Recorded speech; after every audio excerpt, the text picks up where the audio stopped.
Great, thank you.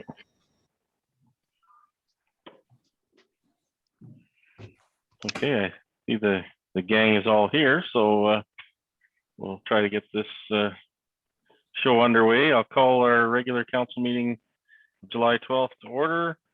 And the first thing we need to deal with is to adopt the agenda. So I have a recommendation here moved by Dan, seconded by Lisa, that the agenda for the July 12th, 2021 regular meeting of council be accepted and passed. Any discussion on that?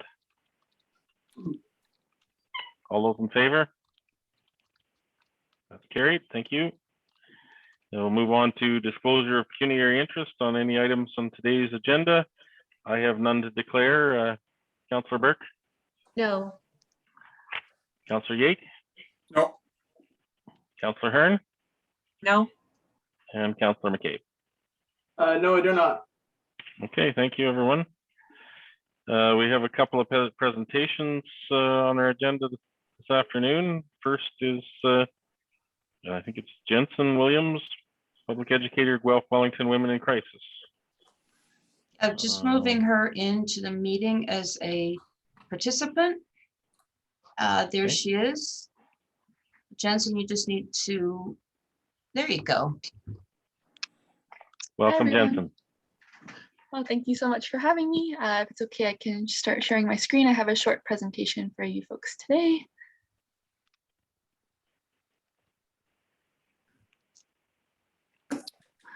All right, well, thank you very, very much for having me. My name is Jensen. I use she and they pronouns, and I work as the public educator at Guelph Wellington Women in Crisis. And I just wanted to take about 10 minutes today to tell you all a little bit more about who we are and what we do. And in the interest of time, I might go a little bit quickly, but if you do have any questions, you can always reach out to me after the presentation. So in terms of who we are, we're a feminist community-based organization. We're a not-for-profit that provides services to survivors who have or are experiencing either domestic violence, intimate partner violence, sexual violence, or human trafficking. And so we work within Guelph, but also Wellington County to provide services that promote survivor healing, as well as work with the community to try to engage others in this work alongside of us. And so we've been in the community for over 35 years, and our services continue to expand and grow to meet the needs of the community. To give a little bit of context as to why organizations like Guelph Wellington Women in Crisis and the work that we do is important, according to statistics, there's 1 in 3 women, 1 in 2 transgender or gender nonconforming folks, and 1 in 6 men will experience sexual violence within their lifetime. At any given night, there are over 6,000 women and children staying in shelters across the country because home is not a safe space. And we know that different groups and individuals are more likely to experience gender-based violence. So individuals who are Black, Indigenous, people of color, young women, women with disabilities are more likely to experience gender-based violence. And we also know that Ontario is a hotspot for human trafficking. And so our work is to really help respond to and support survivors who are dealing with or have dealt with gender-based violence, but also to prevent and eliminate it as a whole. So this image kind of gives a sense of where our services are located. So we have, as I mentioned, we have a main office in Guelph, which houses a lot of our programs, but we also have our Rural Women's Support Program, which serves all of Wellington County and works locally. There are 4 offices in Fergus, Mount Forest, Palmerston, and Erin, but we do serve all of the county by being able to meet with women virtually, as well as traveling throughout the county. And we also have our emergency shelter, which is Marianne's Place, which is also located in Guelph and houses our 24-hour crisis line. And that's one thing that we're really working towards as an agency, is trying to have a shelter in locally in the county as well. I'm going to go over our services one by one. I might go a little bit quickly, but if you do have questions, let me know. So Marianne's Place, as I just mentioned, is our emergency shelter for those who have or are experiencing intimate partner violence or human trafficking. So essentially it provides a safe temporary place to stay where home is not a safe space for everyone. So in addition to that safe housing, it also provides counseling, connections to our programs and supports, and being able to connect individuals with more long-term independent housing options as well. Our Transitional and Housing Support Program provides a wide range of services to those who either are in abusive relationships or have been recently or in the past, and have either thinking of transitioning beyond abuse or just looking at their options. And this program provides a high level of practical assistance with, obviously with the name, a strong focus on being able to support individuals with access to housing, but we also support individuals in accessing a wide range of supports that can help them live independent and violence-free lives. So this is a program that's primarily for those who are experiencing intimate partner and relationship violence. We have as well our Sexual Assault Center, which provides mostly trauma counseling to those who have experienced any form of sexual violence, so sexual assault, sexual harassment, online sexual violence, and so forth. So it has a strong focus on counseling, but also a great way to connect survivors with one another to facilitate that healing. And with this program as well, we also provide resources to friends and families and supporters of survivors as well. Our Rural Women Support Program, I've touched on it briefly, but it's essentially a way to be able to provide services that are kind of Guelph-centric, to be able to facilitate those services to be offered throughout the county, to be provided locally. So it provides support to those who are experiencing domestic violence, sexual violence, and human trafficking, and that support can look like counseling. It can also look like connections to other services in the community, and advocacy and accompaniments is a big area of that as well. Our Family Court Support Program is for those who've experienced any type of abuse, who have either already entered the family court process or are thinking of entering. So it essentially provides someone to be able to walk alongside our clients as they navigate the court process by helping them, document histories of the abuse, prepare for court preparations, apply for legal aid, and so forth. And our anti-human trafficking program is one of our newer programs. We've just started this is a full-time program in 2018. And so it provides a wide range of supports for those who have or are experiencing human trafficking with a focus on sex trafficking, just with the nature of the work that we do. So this provides counseling, practical assistance, and with this service, but all of our services, we really work collaboratively with other organizations in the community to provide a wide range of support. So not just looking at gender-based violence, but also looking at addressing some of the root causes such as poverty, lack of housing, mental health and addictions issues, and so forth. So, and with this program as well, we also do a lot of trainings and outreach with the community to help raise awareness about human trafficking. And our 24-hour crisis line is a really major connectivity point between the community and our services.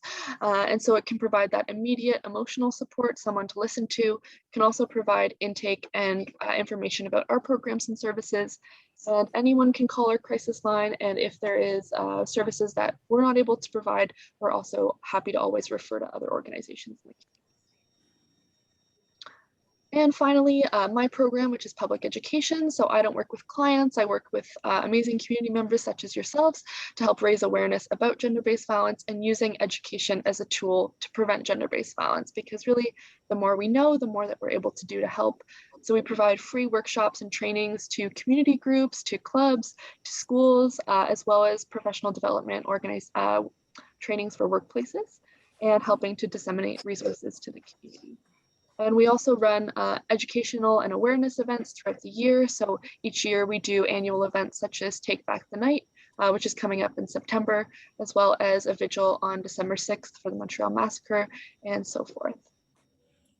Some of the topics that our public education program covers, we talk about consent, we talk about healthy relationships, gender identity and sexual orientation, and internet and online safety, and some of the more like professional development style workshops that we offer is how to respond to disclosures of violence, so how to support survivors, bystander intervention, male allyship training, and so forth. And just to finish off, you can connect people to our services either through our 24-hour crisis line or our administrative line, which is a line through our Guelph office, which is just for general inquiries. And each Rural Women Support Program office has their own phone number, which is listed there as well. And that's my contact information there. If you're ever interested in getting more involved with our agency, if you want to learn more, or if you are affiliated with any organizations or groups that you might appreciate some training on.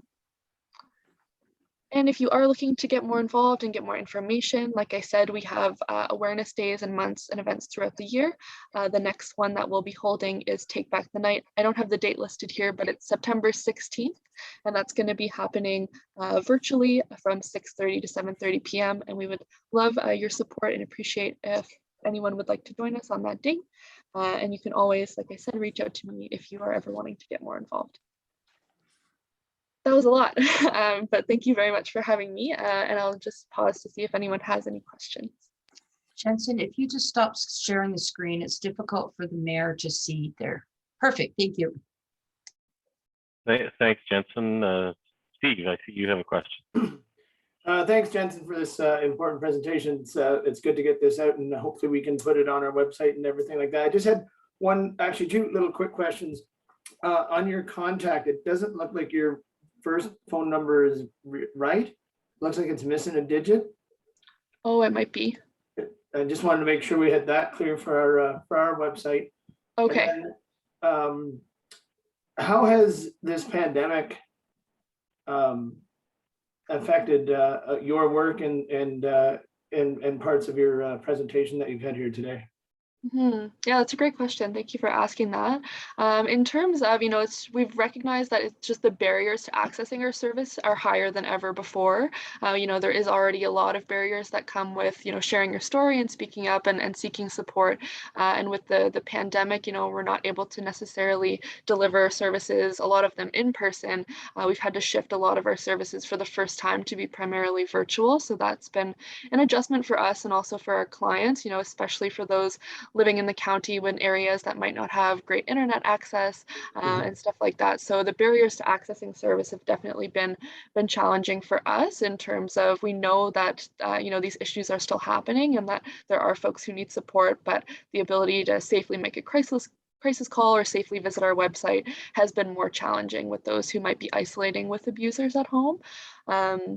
As well as in terms of, our fundraising opportunities, we typically would do a lot of that in person. So that's been another challenging aspect. And for me in public education, our educational and awareness events and even in trainings, we're spending a lot of time online these days and kind of just missing overall that in-person connection, especially for survivors to be able to have that kind of camaraderie and connect with one another. That's one area that's been hurting for us a little bit. So we have, I think we've all done a fantastic job in adapting our services for the online world, but there are some areas that we definitely continue to struggle with in terms of reach. Fair enough. Thank you, and thanks for your work. Lisa? In relation to Councillor McCabe's question, are your facilities like Marianne's Place more at capacity than they previously were? So our shelter, Marianne's Place, like even pre-pandemic, is pretty much always at capacity. And I think that's one area that we really struggle with and why we think it's so important to work on things like having a shelter in the county, because now not only is it full, but it's also we're finding longer for individuals to access more independent long-term housing with the pandemic. And especially with Marianne's Place, with it being a congregate living setting, we have to comply with public health orders, which mean that we have to reduce the capacity that we would be able to have. So we've actually undergone recently some construction to build more bathrooms. So we're able to have more folks being able to come into the shelter. But other than that, I think, just in terms of capacity, we're finding we're always pretty much as the same for us as we're always at capacity, but just struggling more, like people are staying with us for longer as it's become more difficult to access housing just in general. Okay. Other questions, comments? Mike, go ahead. Yeah, through you, Mayor Lennox. Jensen, you made reference a couple times to the idea of another shelter location within the county. I just wanted to offer that, yeah, certainly if those conversations move forward, the CAOs and the mayors, particularly in the northern part of the county, meet fairly regularly and discuss those type of things. So yeah, if you have some criteria around what you need from a shelter space, that those type of things certainly don't hesitate to reach out, and we can try and support that. Yeah, thank you so much. It's my manager, her name is Jacinta Cassidy. She's the Rural Women's Program Manager, and she would definitely be someone that would love to get in touch with you folks about that. Sure. Okay. Other questions? I just have a couple of questions, Jensen, and maybe these are obvious, but from your clients, how do they typically hear about or learn how to access your services? And I guess my follow-up to that is, you know, how do we make sure that we're able to reach those people? Yeah, that's a really good question. In terms of how a lot of folks might access our services is through other service providers. So say if they're working with like healthcare professionals or working with mental health and addictions workers or other agencies in the community. That's why a big part of the work that we do and the work that I do in particular is to connect with other organizations to let them know who we are and what we do so they're able to make kind of referrals through us. In terms of reaching other folks, we try to reach them in a variety of different ways. So social media, we do some program and service advertising through that, as well as we do like a lot of print advertising. So we'll often take out ads in things like the Wellington Advertiser, the Guelph Mercury Tribune to kind of raise the profile for folks who might not be necessarily be online. And disseminating, you know, our resources to other groups in the community. So we have, you know, purple resource cards that we give out to organizations that are kind of a discreet way of sharing our crisis line number. And a lot of it is, you know, often through word of mouth as well. Maybe someone had attended one of our workshops. So we find, you know, lots of different ways, but we also know that there's always more ways that we can be exploring to reach more individuals. And so one way I would definitely recommend for folks who have, you know, their personal social media or utilizing the county website to help kind of share and raise the profile of our work and our voices, that's always appreciated. Okay. And I guess my follow-up to that is I'm delighted to have you come and make this presentation to us. I'm not sure, I guess maybe I'm not clear on what role we can play in terms of helping connect those who are most in need with the services that you offer. Maybe you can comment on what role we could or might play in making sure that we do what we can, even though we may not be the primary contact method. Yeah, absolutely.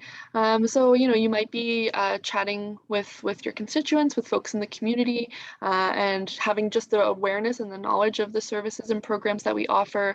You know, if you were ever to interact with someone that might be looking for information about those services, as well as, you know, when we do, like I said, those educational and awareness days, those months, helping to spread those messages with your community is always really appreciated.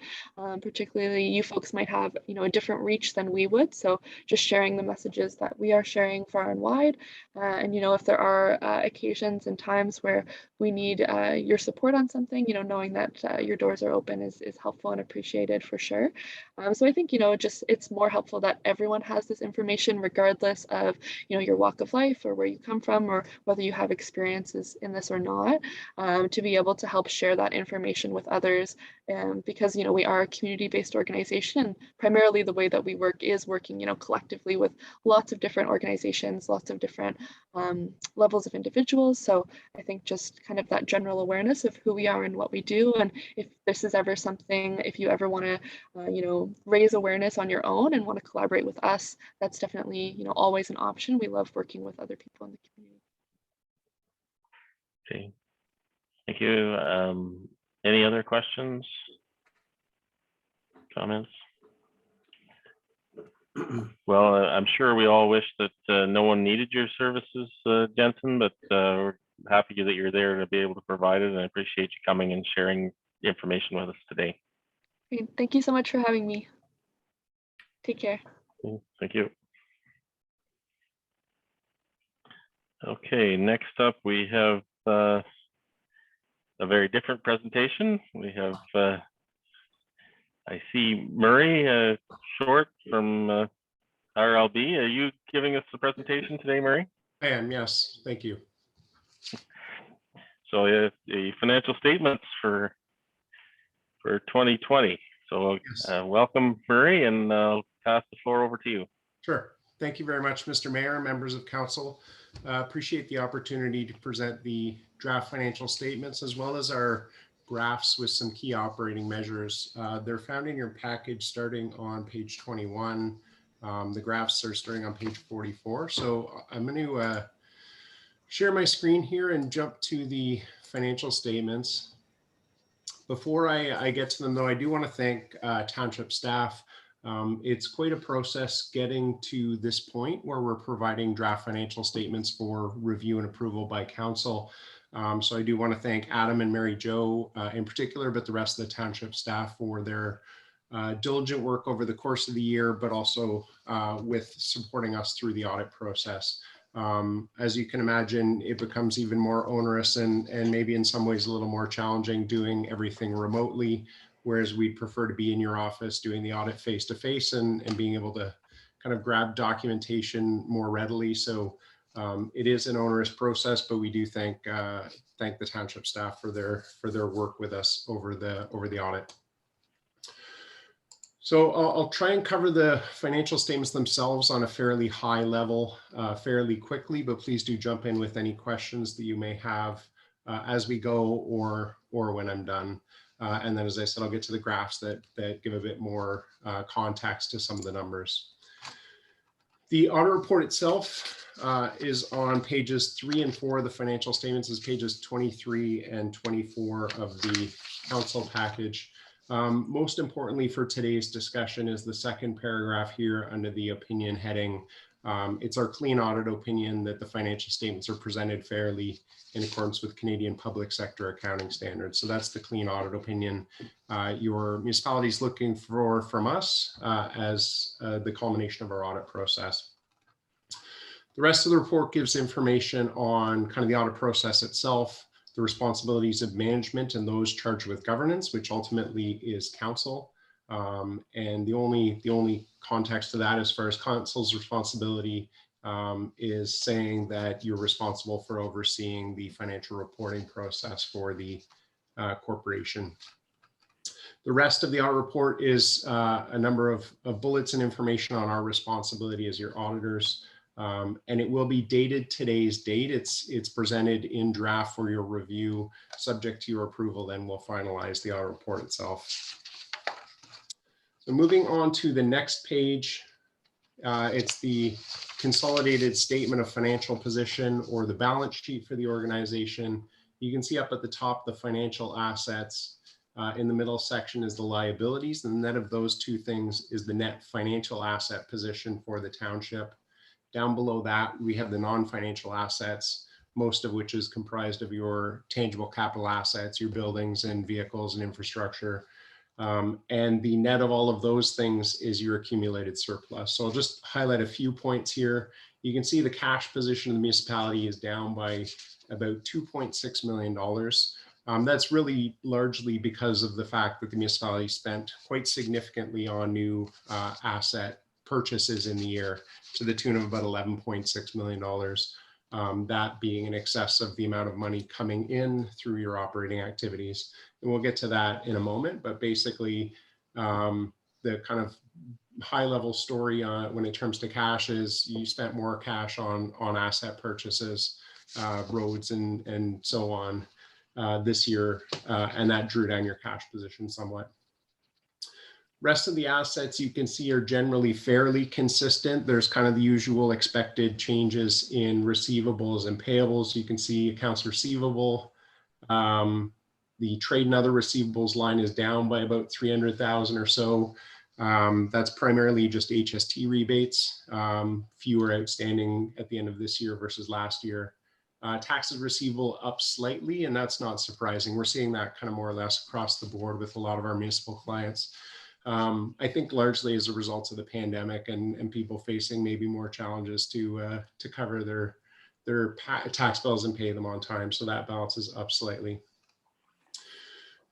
In the middle section, as I said, there's the liabilities. There's 3 different amounts there. Accounts payable and accrued liabilities is up quite substantially. That's primarily related to capital asset work at the end of this year. So as I said, with significant additional capital asset work done in 2020 versus 2019, There's more outstanding in terms of payables at the end of the year, construction holdbacks as well, and then some developer deposits. So all related to kind of some of the activity going on in the municipality in the year.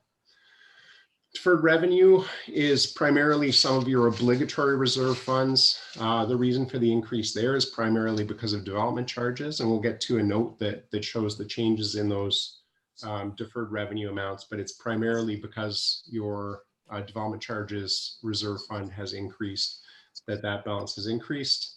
And then long-term debt, the municipality has had some debt that it's been paying down, so that balance down by about 1.4 million, corresponding to the repayments in the year. As mentioned already, significant expenditures on capital assets. So the tangible capital asset line you can see is up by about $6 million from last year. Again, $11.6 million in new additions, less about $5 million in amortization, and that's the reason for the increase there. So the net of all of those things is the accumulated surplus, up to about $144 million from about 141 at the end of 2019.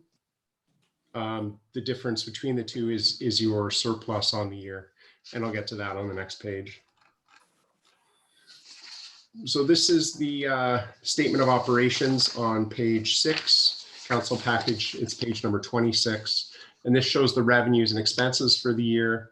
So just a few comments here. You can see in total, revenues are down by about $3.8 million. Two reasons for that primarily. You can see the obligatory reserve fund revenues recognized. That's money you're drawing out of those reserve funds, and there's just less spent out of your obligatory reserve funds in the year by about 2.7 million. And then other income we'll see in the notes is also down. There's a few reasons for that that I'll get to when we get to note number 8. Otherwise, you can see the rest of the revenue is fairly consistent. Your tax revenue, the top line there, up about 3.5%. That's consistent with what we'd expect to see, both because of kind of increased assessments in municipality, supplemental taxes, and those sorts of things. And then fees and service charges down somewhat. Primary reason for that was recreation. So not surprisingly, with COVID impacting the whole, or most of the 2020 year, I should say, some of your rec charges and so on decreased quite significantly.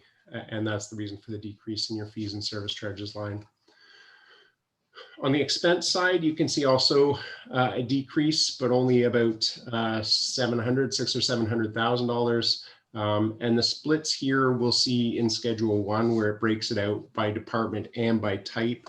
I will point out that it looks like there's a very significant decrease in your general government expenses.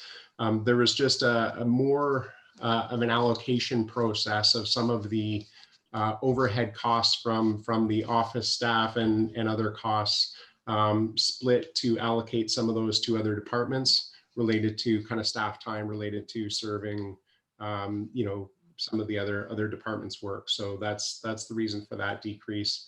Overall, though, expenses are down, as I said, by about $600,000 or $700,000.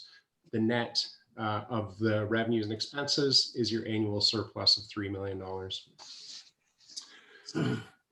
Part of the reason that the municipality has a surplus relates to the fact that you need to spend some of the money that you're raising in taxes and other revenues on capital asset additions. This schedule here on page 27 of the package is the statement of change in net financial assets. So this basically backs out the activity related to capital asset additions. And if you kind of get rid of that, then on an operating standpoint, we're showing a decrease in net financial assets of $3 million. In other words, although you had a $3 million surplus, you spent $6 million more on capital assets than your amortization. And so your financial position in terms of cash and other liquid assets and so on has decreased somewhat. Basically converted cash into asset expenditures. And lastly, we have the statement of cash flows as far as the main statements go. And this kind of says the same picture I just highlighted. The operating surplus in the year of $3 million. When we take out the fact that amortization is a non-cash expense, changes in other working capital balances, your cash flow from operating activities is $10 million to the positive. You've generated $10 million more from your operating activities than you spent. But from that then comes the expenditures on capital assets of $11.6 million, the repayments of long-term debt of $1.4 million, and the net impact is that your cash position decreased by $2.6 million. Not a concern.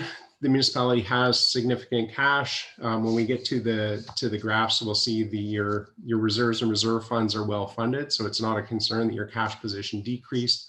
You just spent a fair amount on capital asset additions in the 2020 year, and that did draw down your cash position somewhat.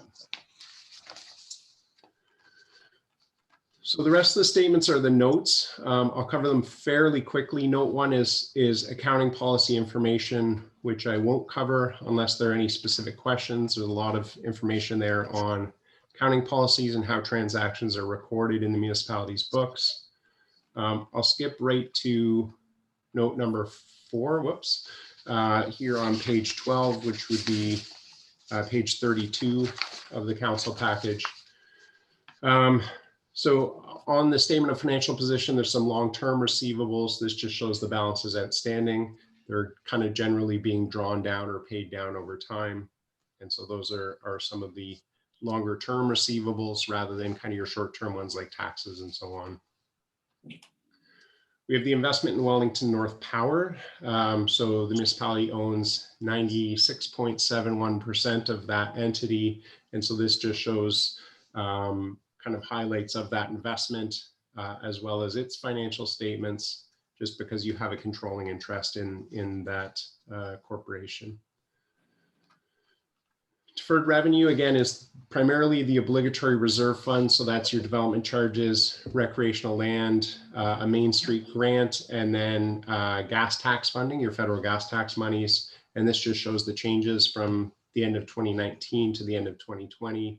You have contributions going into those reserve funds, investment income in those reserve funds, and then revenue recognized, which is the amount spent out of the reserve funds. Basically, the gas tax reserve fund stayed fairly flat. Your DCs are where most of the increase in those deferred revenue amounts have come from, because you received $600,000 almost in development charges and spent about $300,000 out of them. The long-term debt note just shows that there is the tile drain loans, which have an offsetting receivable. So that's basically a wash. You have one remaining external loan that isn't kind of a flow through here, which is due to be paid down in 2024. And so we have the repayments of those as well as the tile drain loans combined in this repayment schedule here. So the other income note, as mentioned, other income is down very substantially. Two primary reasons for that are, well, three, I guess. Investment income on the year down somewhat from last year. So you can see in 2019, it was 683,000, this year about 317. So that's obviously a decrease in revenue there. In 2019, you had a gain on disposal of tangible capital assets. So when you sell vehicles or other properties, land, things like that, you may have a gain or loss. It was a gain in 2019. It was a loss in 2020. So just kind of a bit of a swing there. And then donations, much more in donations in 2019 as well. So those three things culminated in that significant loss in other income on the year. The budget amounts note just kind of ties in, recognizing the fact that you're doing your budgeting kind of on a cash basis to determine the amount of taxes you need to raise. They're not presented that way in these financial statements. They're under public sector accounting standards. So there's just kind of a reconciliation of your break-even budget to the budgeted surplus we're showing the financial statements when we try to compare apples to apples and present them consistently with these financial statements. There's a note on pension agreements, just saying that the municipality contributes to the OMERS pension plan on behalf of various employees and just the amounts contributed. as well as kind of a bit of information on the owner's plan's own financial status itself. And that's kind of the bottom part of this note. Whoops.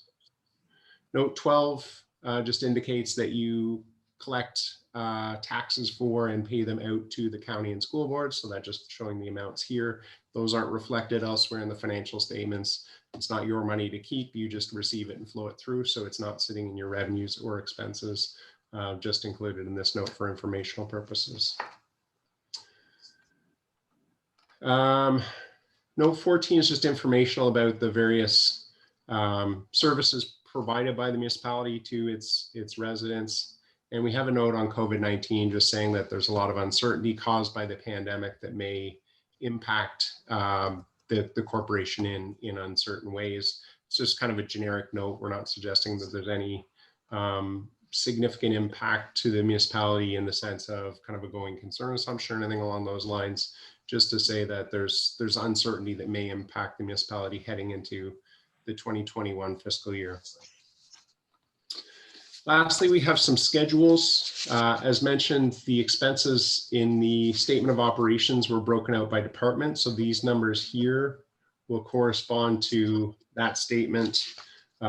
This then breaks it out by type of expense. So you can see kind of the changes year over year in some of the expenses.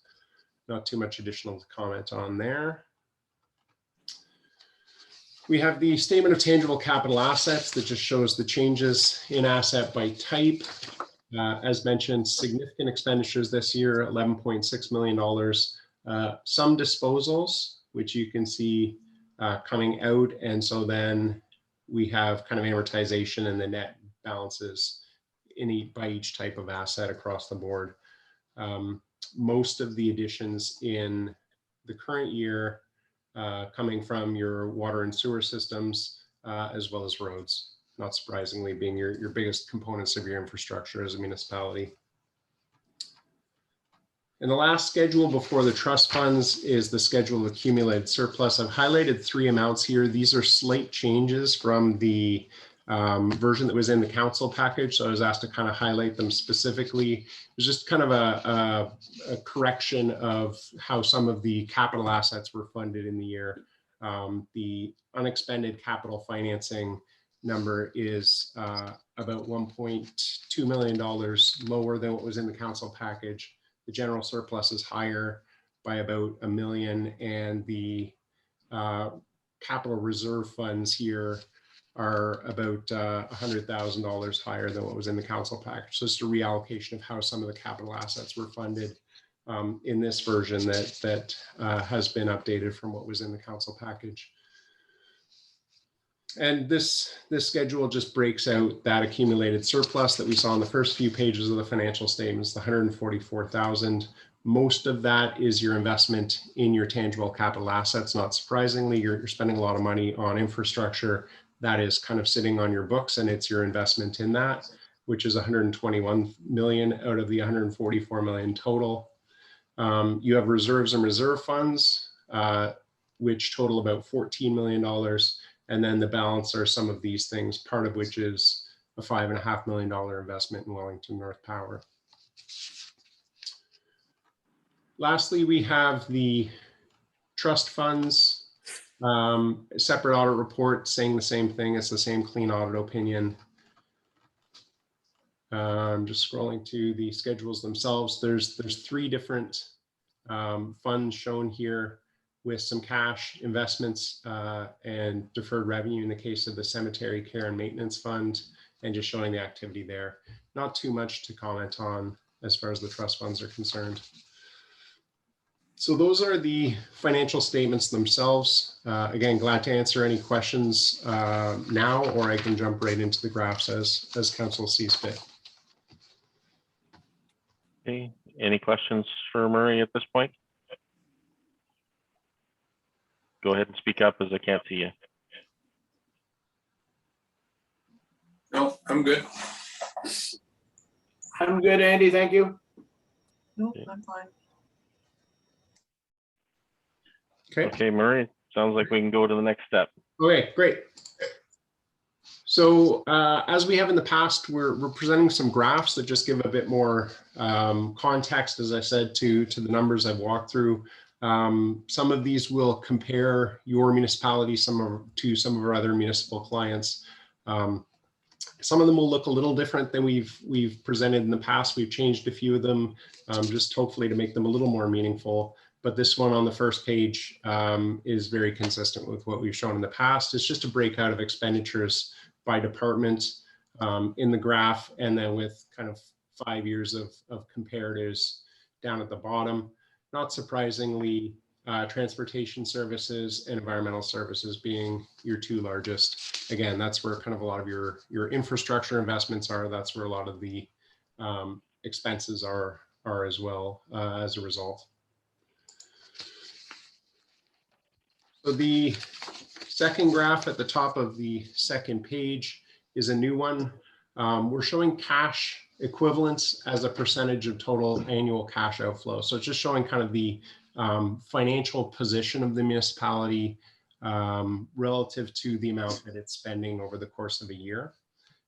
You can see that your cash position has declined somewhat in the last couple of years, still very consistent with where other municipalities are, at about 90.9% of total cash outflows. So basically that means you could subsist and not run out of cash running through 90% of a year if you wanted to deplete all your cash. Obviously the municipality wouldn't want to do that. You have a lot of money set aside in reserves and reserve funds. It's just really showing kind of a picture of the cash position of the municipality relative to the amount that you're spending. Still a very strong position to be in at 90.9%. But the decrease over the last couple of years is because over the past 2 years, you've spent about $20 million in capital asset additions. That's going to draw down your cash somewhat. But again, not a concern from our standpoint that that's the case. So next graph, we've also changed somewhat. This is showing the status of your taxes receivable. In priors, we just showed this as a percentage of your own tax revenue. But because you are also collecting taxes on behalf of the county and school boards, and because the ratio of that may differ between different municipalities, depending on their tax rates, depending on which county they're in, and so on, we're now showing it as a percentage of the total tax levied, including the county and school boards. Your municipality is in a really strong position from that standpoint at about 4.7%. And although your taxes receivable did increase slightly, it was consistent with the increase in your total tax revenue. So that 4.7 has stayed consistent. What we've seen with a lot of our municipalities is that taxes receivable has increased more substantially. Again, as a result of COVID, some municipalities have taken different steps to alleviate the stresses of taxes on some of their ratepayers and so on. And so for some of our municipalities, we've seen a higher increase in their taxes receivable relative to yours, but yours has been really strong at about 4.7%, meaning your municipal staff have done a really good job of collecting on taxes receivable. And you're well within the low range that the ministry looks at in terms of their risk thresholds.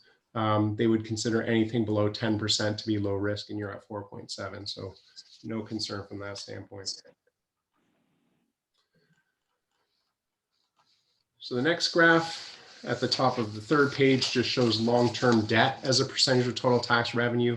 In this case, it is just your own tax revenue we're looking at, trying to normalize for the size of the municipality. Obviously, a larger municipality with higher tax rates, we'd expect to potentially have more debt. Smaller municipalities would have less capacity to take on debt. So that's how we're trying to normalize it. Going back to 2018 and prior, Wellington North had higher amounts of debt on average. Not that we were concerned with the level back then, but just with the repayments of the debt you do have, you're now well below the average of other municipalities in terms of your debt load relative to your tax base. The next graph is reserves and reserve funds. In the past, we split out the obligatory reserves and obligatory reserve funds from the internal reserves and reserve funds.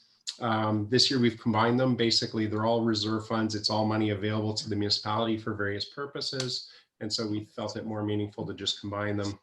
And you can see that Wellington North, the green line here, is well above the average of other municipalities, even in the last couple of years where you've spent quite a bit on capital assets, some of which was funded from reserves and reserve funds, particularly in 2019. You still have stronger reserves and reserve funds than our average municipality relative to your tax base. So again, a strong financial position to be in for sure. And then the next graph is your capital asset additions as percentage of your total tax revenue. Again, the green line is Wellington North. The blue line is the average for other municipalities. And this graph basically says you're spending more for the amount you're collecting in taxes than our average municipal client. So strong reserves and reserve funds, but you're still spending what you need to on capital assets and infrastructure. So that, again, is a very positive story to tell. The bottom graph on this page is your capital asset additions, which are blue versus green, which is your budget, versus yellow, which is your amortization.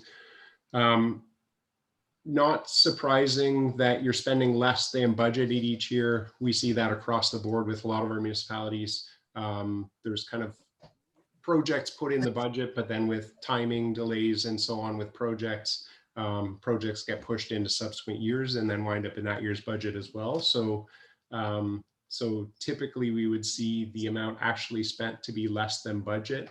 What we consider from the standpoint of trying to have some measure of whether you're funding sufficiently your infrastructure is the blue versus yellow. Yellow is your amortization, blue is your capital asset additions. And we'd like to see the blue above the yellow more often than not. And you can see that's the case in 4 out of the 5 years anyways, 2016 being slightly below. So no concern from the standpoint of your funding of your infrastructure. And lastly, we have a schedule just saying, showing where that funding is coming from for your infrastructure, capital asset additions. And you can see the types here, they may be very hard to see on screen.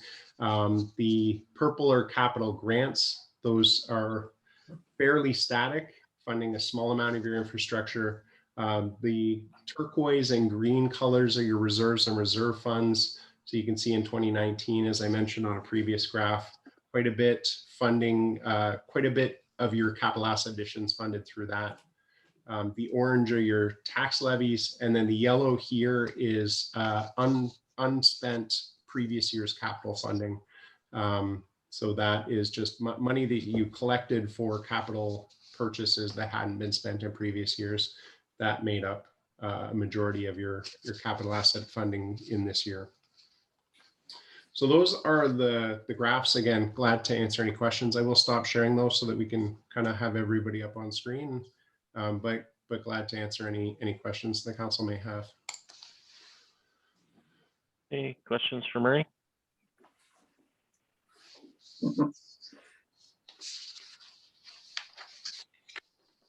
That's a quiet crowd.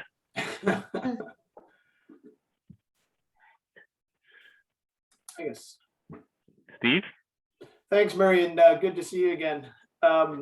So pretty decent footing we would be on. Would you agree with that? And given what the whole world has been going through, I think we've kind of weathered this storm a little bit. Would that be positive to say?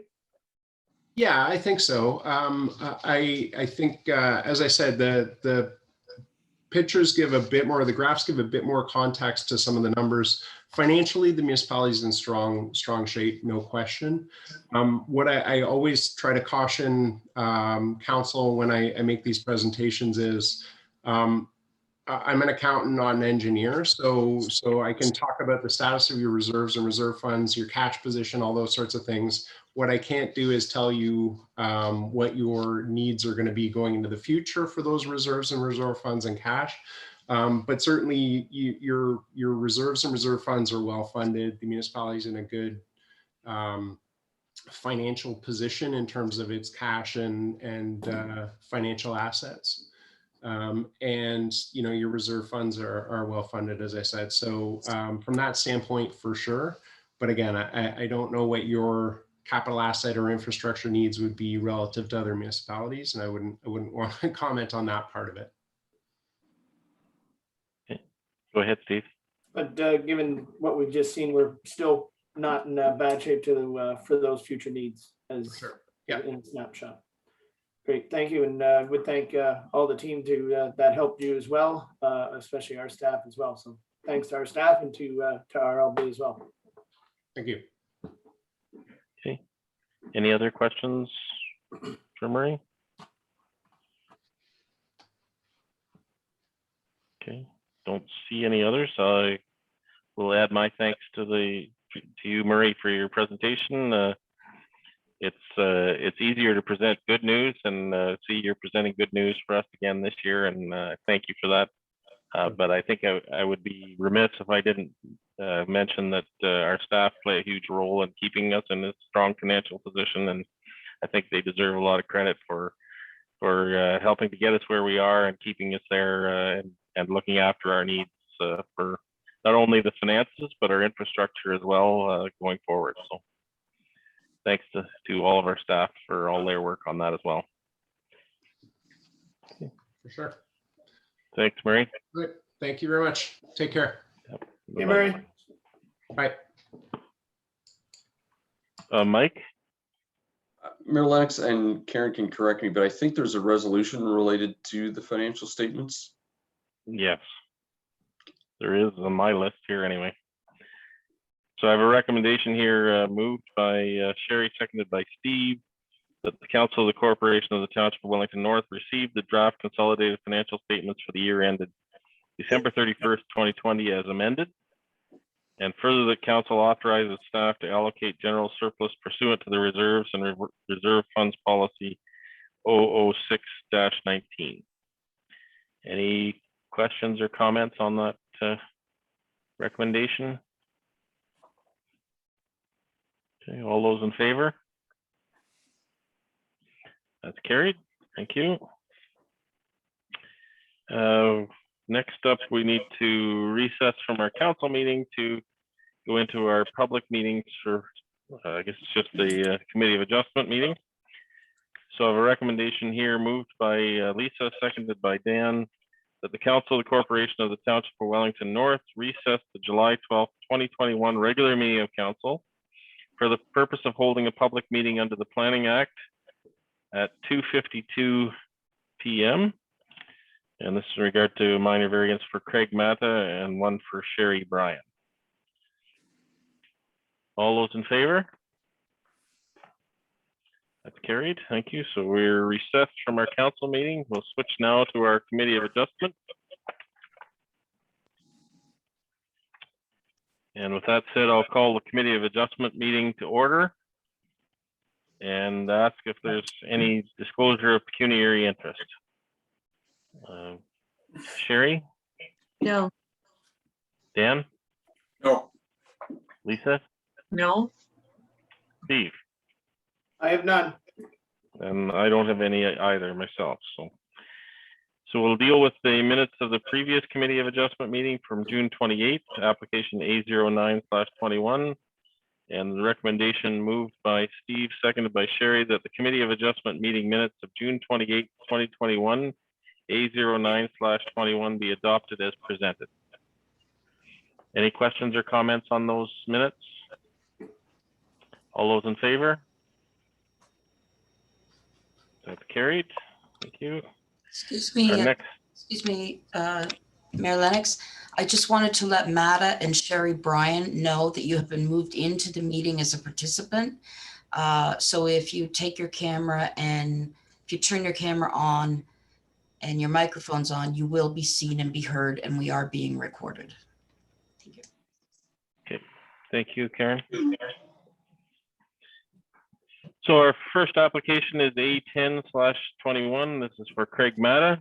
The location of the subject property is described as Concession 7 North, Part Lot 4, and is municipally known as 9508 Concession 6 North. The property is approximately 0.4 hectares in size, and the location of the property is shown on the attached map. The purpose and effect of the application is to provide relief from the maximum floor area for an accessory structure. The applicant is proposing to construct a shop with a floor area of 111.5 meters squared. The subject lands contain an existing 133.5 meters squared accessory structure. Other variances may be considered where deemed appropriate. How was notice given for this public meeting? Notices were mailed to property owners within 60 meters of the subject property, as well as to the applicable agencies. Signage was posted on the property on June 21st, 2021. Okay, thank you. And Matthew, are you giving us a presentation on this one? Yes, I am. Okay, welcome. Perfect. Thank you, and good afternoon, Mayor, members of council, and the public. So before you today is a minor variance application to provide relief from the maximum floor area for an accessory structure. The applicant is proposing to construct a new 1,200 square foot garage. And the subject lands currently contains an existing 1,437 square foot accessory structure. The variance is required as the bylaw permits a maximum size of 2,000 square feet on a lot of this size. So in discussions with the applicant, they have indicated the additional space is required to accommodate the family's personal and recreational vehicles. And with that said, planning staff have no concerns with the application as the request is minor, meets the intent of the official plan and zoning bylaw, and I welcome any questions. Okay, thanks, Matthew. Has any further correspondence been received in respect to this application? Nothing other than what is listed on the agenda. Okay, thank you. Anyone wishing to be notified of the decision of the committee must submit a written request to the Secretary Treasurer. And with that said, I'll open the floor for any questions or comments. So Craig, did you want to add anything to this discussion at this point? No, I don't think so. Unless anybody has any questions for me, then I can answer them. Okay, thank you. Karen, do we have anybody else registered to speak in this regard to this application? No one else registered to speak, no. Okay. With that said, then we'll open it up to the committee. Any questions or comments from committee members? I have none, Mayor. None from me. Okay. All right, not seeing too many questions, so again, we'll get to the decision here, and what we'll be voting on is that the minor variance applied for in application A10/21 for the property described as Concession 7 North, Part Lot 4, Geographic Township of Arthur, with a civic address of 9508 Concession 6 North, to provide the following relief. Number one, that a lot coverage of 257.91 meters squared be permitted for a proposed new accessory structure, whereas the bylaw allows 185.8 square meters. All those in favor? Okay, that's approved. And, Matta, I will move you back out as an attendee now, okay? Yep, thank you very much. Thanks, everybody. thank you. We'll move on to our second application. This is application A11/21 for Sherry Bryan. The location of the subject property is described as BSVY Clark, Lot 15 and Part Lot 14, and is municipally known as 185 Tucker Street. The property is approximately 0.09 hectares in size. The location of the property is shown on the attached map in your package. The purpose and effect of this application is to provide relief from the combined maximum total lot coverage for all accessory structures. The applicant is proposing to construct a 53.5 meter squared addition to an existing 66.9 meter squared garage. Other variances may be considered where deemed appropriate. How was notice given for this public meeting? Notices were mailed to property owners within 60 meters of the subject property, as well as to the applicable agencies, and signage was posted on June 28th, 2021. Okay, Matthew, back over to you. Perfect, and thank you again, Chair. So before you today is a minor variance application to provide relief from the maximum lot coverage for all accessory structures. The applicant is proposing to construct a 576 square foot addition to an existing 720 square foot garage. The variance is required as the bylaw permits a maximum lot coverage for all accessory structures to a maximum of 10%. And with this proposed addition, the lot coverage is just shy of about 13%. So with that said, planning staff have no concerns with the application as the request is minor, meets the intent of the official plan and zoning bylaw, and I welcome any questions. Okay, thank you. Has any further correspondence been received in respect to this application? Nothing other than what's listed on the agenda, no. Great, thank you. Anyone wishing to be notified of the decision must submit a written request to the Secretary Treasurer of the Committee of Adjustment. And with that said, I'll open the floor for any questions or comments. Sherry, I see you on the line with us. Did you have anything you'd like to add at this point? No, nothing in addition to what you have. Okay, thank you. Do we have anyone else registered to speak in this application, Karen? No, we do not. Okay, so with that, I'll open it up to the committee. Any questions or comments from committee? No. I have none, Andy. Okay. Seeing none, then we'll move right to the decision. And so what we'll be voting on is that the minor variance applied for in application A10/21 for the property described as concession 7 North. Wait a minute, I got the wrong one, sorry. Let me start again. Wrong page. So that the minor variance applied for in application A11/21 for the property described as VSVY Clark, Lot 15 and Part Lot 14, geographic town of Arthur with a civic address of 185 Tucker Street to provide the following relief. Number one, that a proposed lot coverage of 12.96% be permitted for a proposed addition on an existing garage, whereas the bylaw allows 10%. All those in favor? Okay, that's approved. Thank you. Thank you. And I think that brings us to the end of our Committee of Adjustment agenda. So we'll have a move to adjourn. Moved by Dan, seconded by Lisa, that the Committee of Adjustment meeting of July 12th, 2021 be adjourned. All those in favor?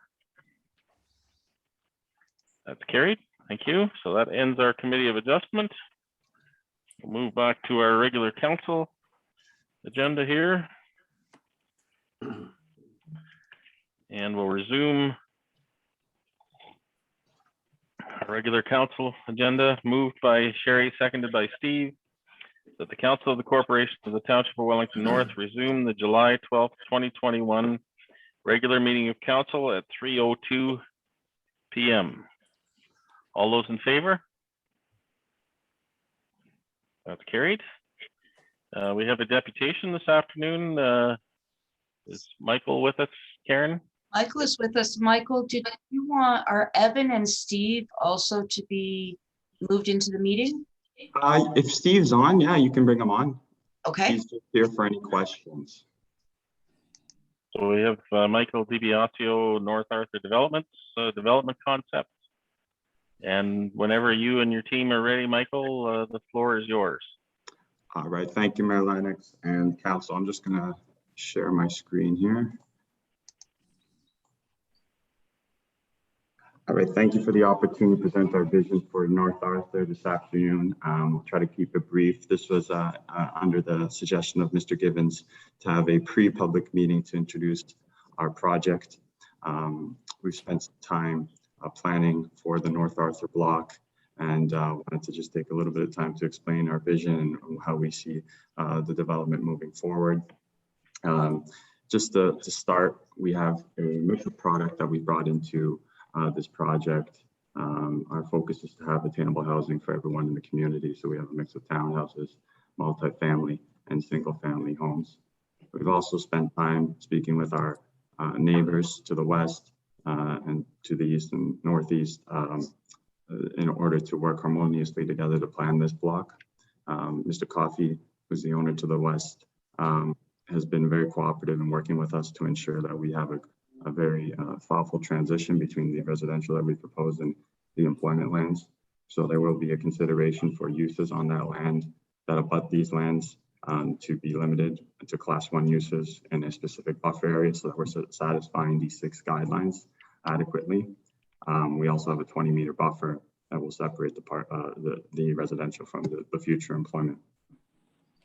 With respect to Mr. Clark's lands, we've incorporated them to be seamless with stubs so that they can be developed comprehensively, as well as the existing parcel that has not been shown in the plan, who can be incorporated very easily into the plan as well through the road stubs that we've shown.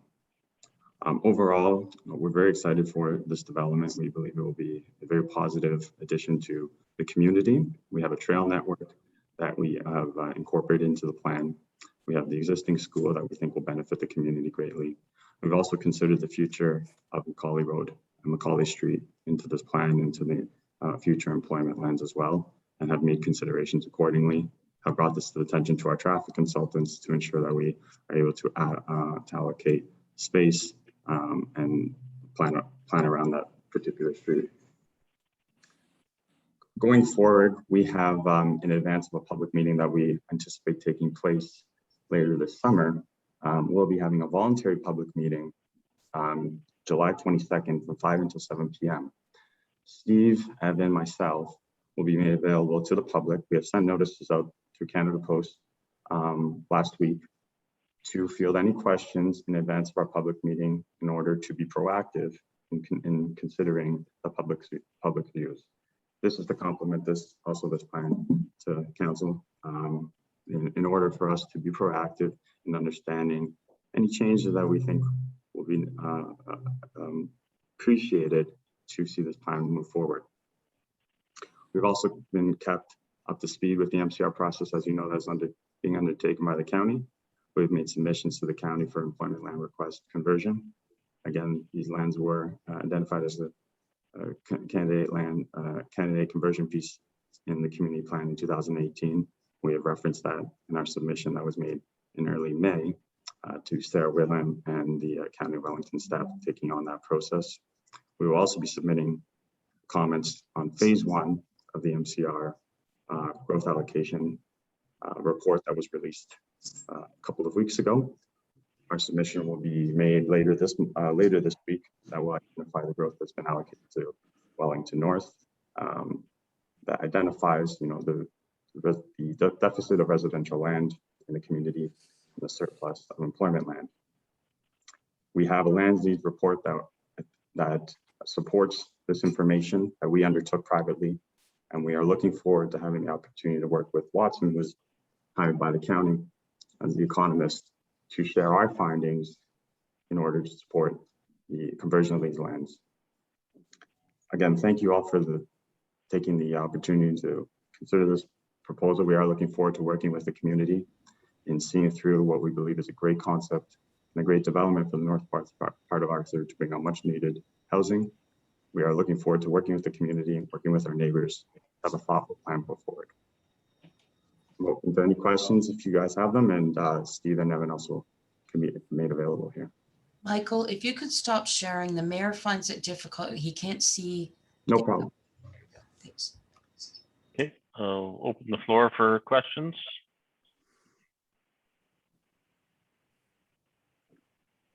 Any questions from council? Steve, go ahead.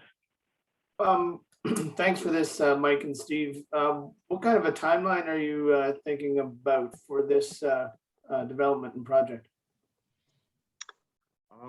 In terms of bringing on a builder, we'd look to bring a builder on as soon as we have the necessary approvals. We are looking to adhere to the growth targets and the growth timelines that the community is looking to adhere to. So we are in a position to make a request for allocation next year. It would be helpful. As you know, infrastructure needs to be planned. The storm pond that we have identified in our concept plan has been sized to consider the additional lands in this block. So we don't want to create a pond that is too small for the other parcels not to be able to be developed. So there's a significant investment that's made into the infrastructure in advance. So we would look to have a satisfactory amount of growth allocation of building permits in order to justify the investment that will be made into roads, into the storm pond, and the trail network connected to this. Great, thank you. Thank you, Councilor McCabe. Harry? Yeah, so thank you for the presentation. With a total of 199 units being proposed, I didn't really see any park land consideration in the development, or am I just missing it? I know you've mentioned trails, but I'm looking for some type of green space or park, some kind of park area. Yeah, thank you, Councilor Burke. We have shown the trail network connectedness. We did look at the plan and are open to a discussion of a park to complement the development. We like to look for public feedback, for council feedback, to ensure that is planned accordingly, and so that the community can appreciate where we'll be located in this community, in this particular block, excuse me. But that is something that we are more than happy to speak about, and appreciate always having the feedback from the community, as that usually the information is better served when it comes to us, so that we can put it in the right place. So it's something we definitely have considered and are open to discussing. Okay, thank you. Okay. Other questions, comments?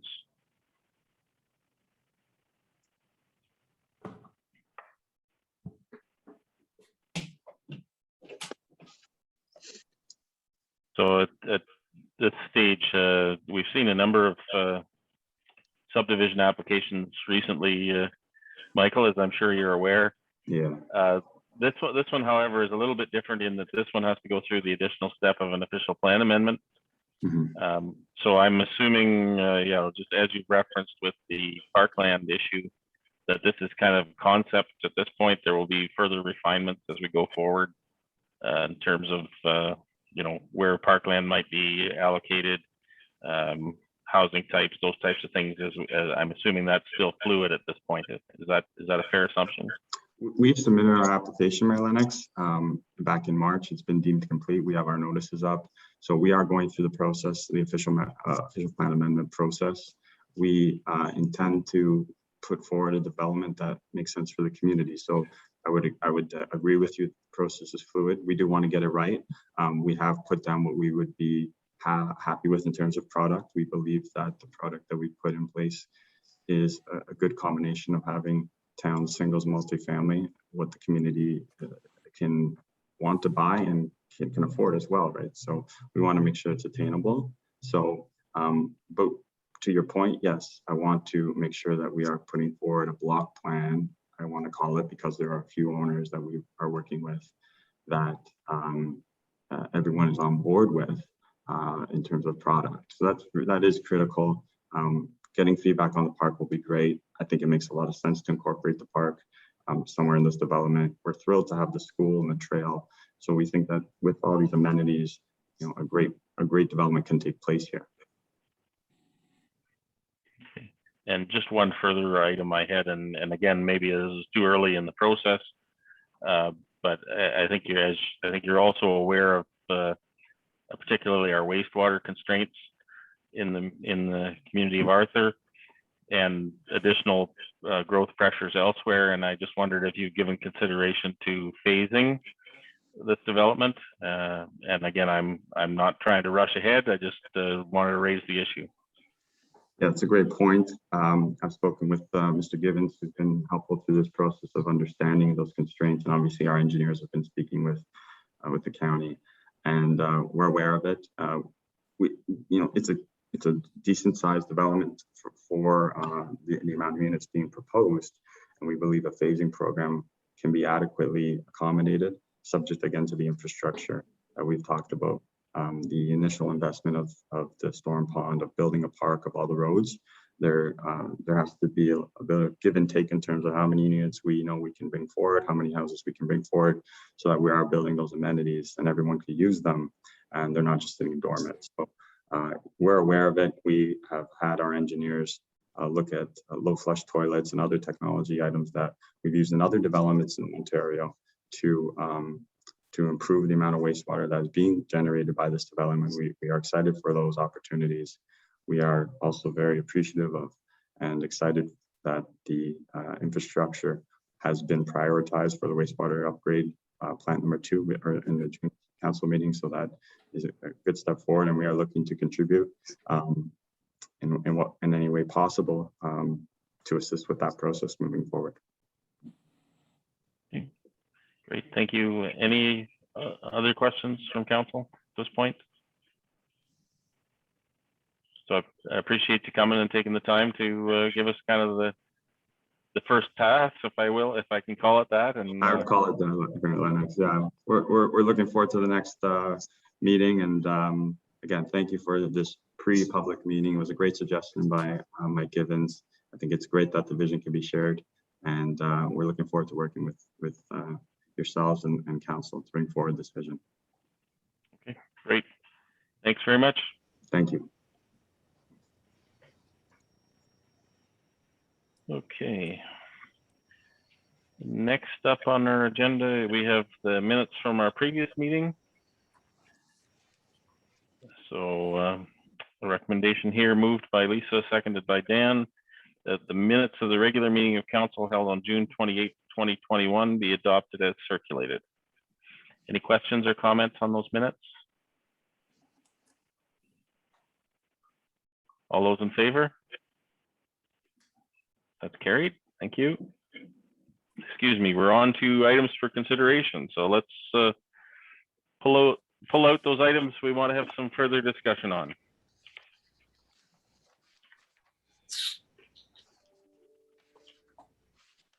Sherry, go ahead.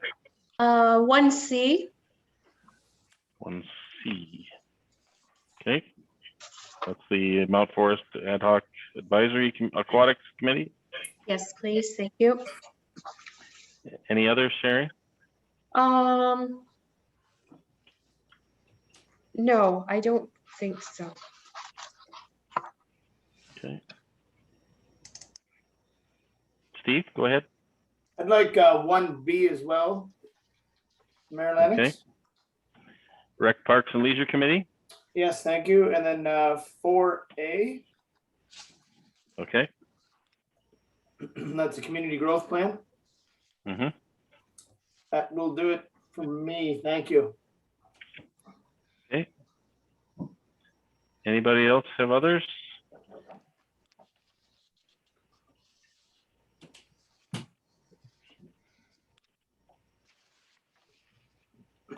No, I'm good for now.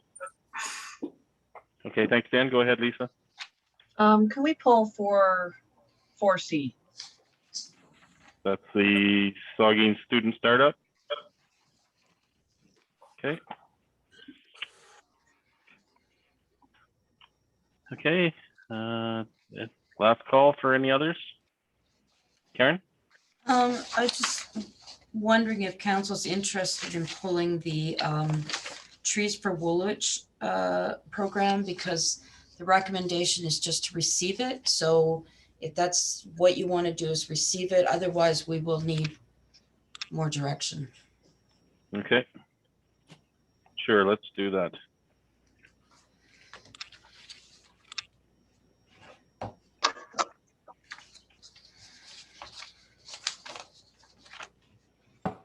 What's the number? Sorry, 2A. 2A, Dan. 2A, sorry. So right now I've got 1B, 1C, 2A, 4A, and 4C.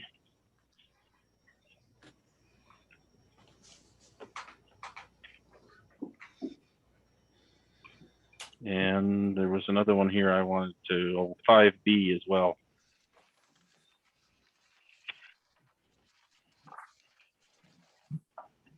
Okay.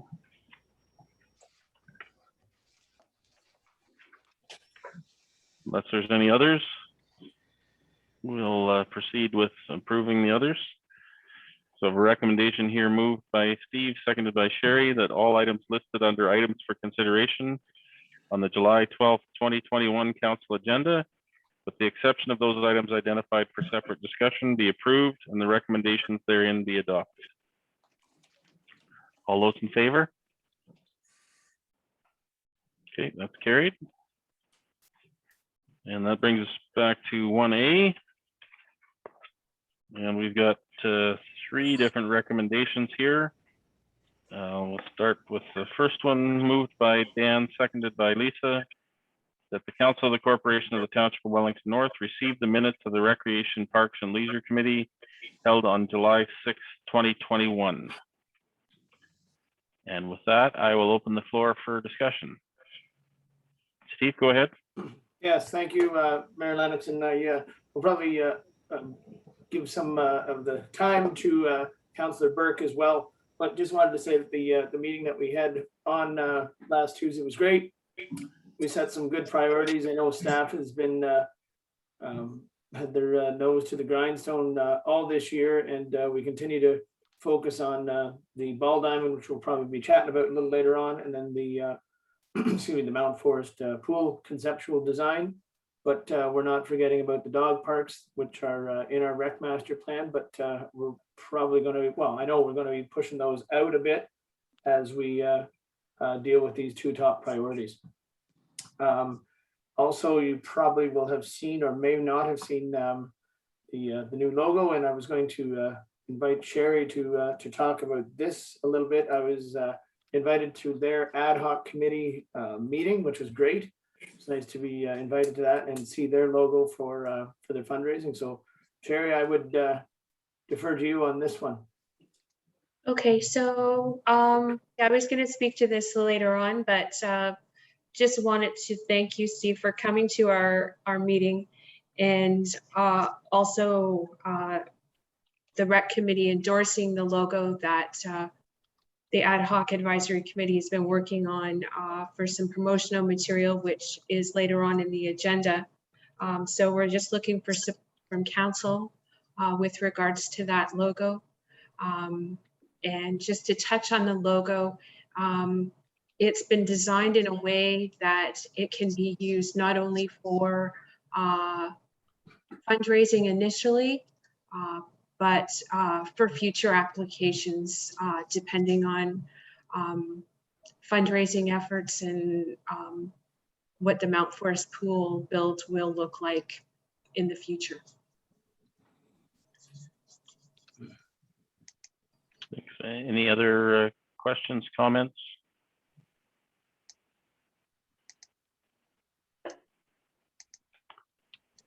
I'd just like to add to your comment, Steve, in regard to the dog park. I mean, yes, it's not in the works right now for the municipality, but there's also, if there's volunteer groups that are looking to advocate for the dog parks, there's some work that they can do too in terms of our rec master plan identified that you know, finding a location and putting together a group to operate it is also part of what was proposed, and so those things do take some time and effort, and look forward to working with those groups to try to advance that when the opportunity arises.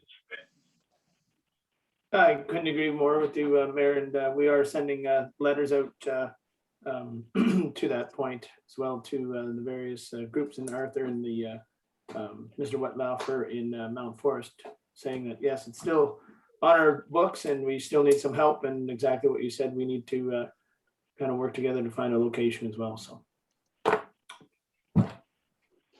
and I think it also kind of ties into the master recreation plan. There's a number of projects in there, and I'm sure there's lots of enthusiasm out there for a lot of the projects that are on there. Unfortunately, we can't do them all at once. It is anticipated over a period of time, and will take us a period of time to get to them. And while I understand that some folks may not want to wait, sometimes we have to get to the results we want. So we'll that one's not gone away. It's just not just now, so. That's right. Any other questions, comments? Just Matt? one more thing, sorry, Mayor Lennox. I would bring council's attention to page 65. And it just shows the wayfinding signage that's going to be downtown Mount Forest and in Arthur. I think all involved have done a great job. It's going to be a great addition to our downtown, and it's going to be, help people see what amenities are available in both Arthur and Mount Forest. So a great design, and we're taking it from there. Okay. Matt? Yep, thanks, Mayor Lennox. At committee, there was some discussion with respect to the wayfinding signing as it relates to the slogan. So I just would raise that if there's any discussion to be had at council with respect to that. Yeah, thanks for that reminder. There's so many recommendations coming out of that committee that I lost track of where that probably fits, but thanks for the reminder. I know that I did raise the issue at committee with regard particularly to the wayfinding signs. I think they look beautiful. However, I was having some questions particularly with the Mount Forest versions, in that a number of the feedback comments I've had with regard to the entry signs in Mount Forest were that in particularly focused around the Simply Explore line. And then I noticed with the Arthur signs, we didn't include a slogan or anything. So I wondered if it would be appropriate to continue with the same logo on the Mount Forest signs, just simply dropping the Simply Explore verbiage going with it, just to try to be consistent, as well as not get into the slogan wars, if I can put it that way. Sherry, go ahead. Yeah, I would support that. I did notice that the Village of Arthur's motto slogan isn't on theirs. And I think that if we're going to put up these signs to alleviate some potential issues with them, I think that the Simply Explore should be removed. Okay. Other questions, comments?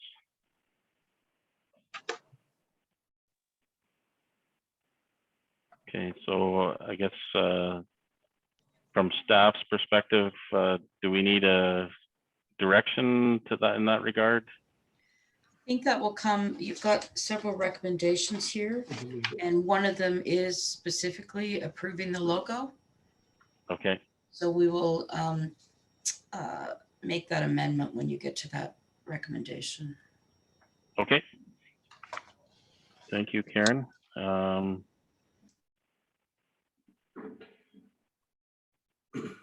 Now is that There's a lot there to read, Mayor Lennox, sorry. Yeah.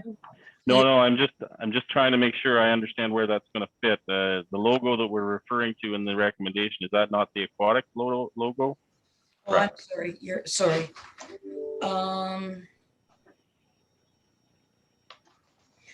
Okay, then let's provide direction to staff here to ensure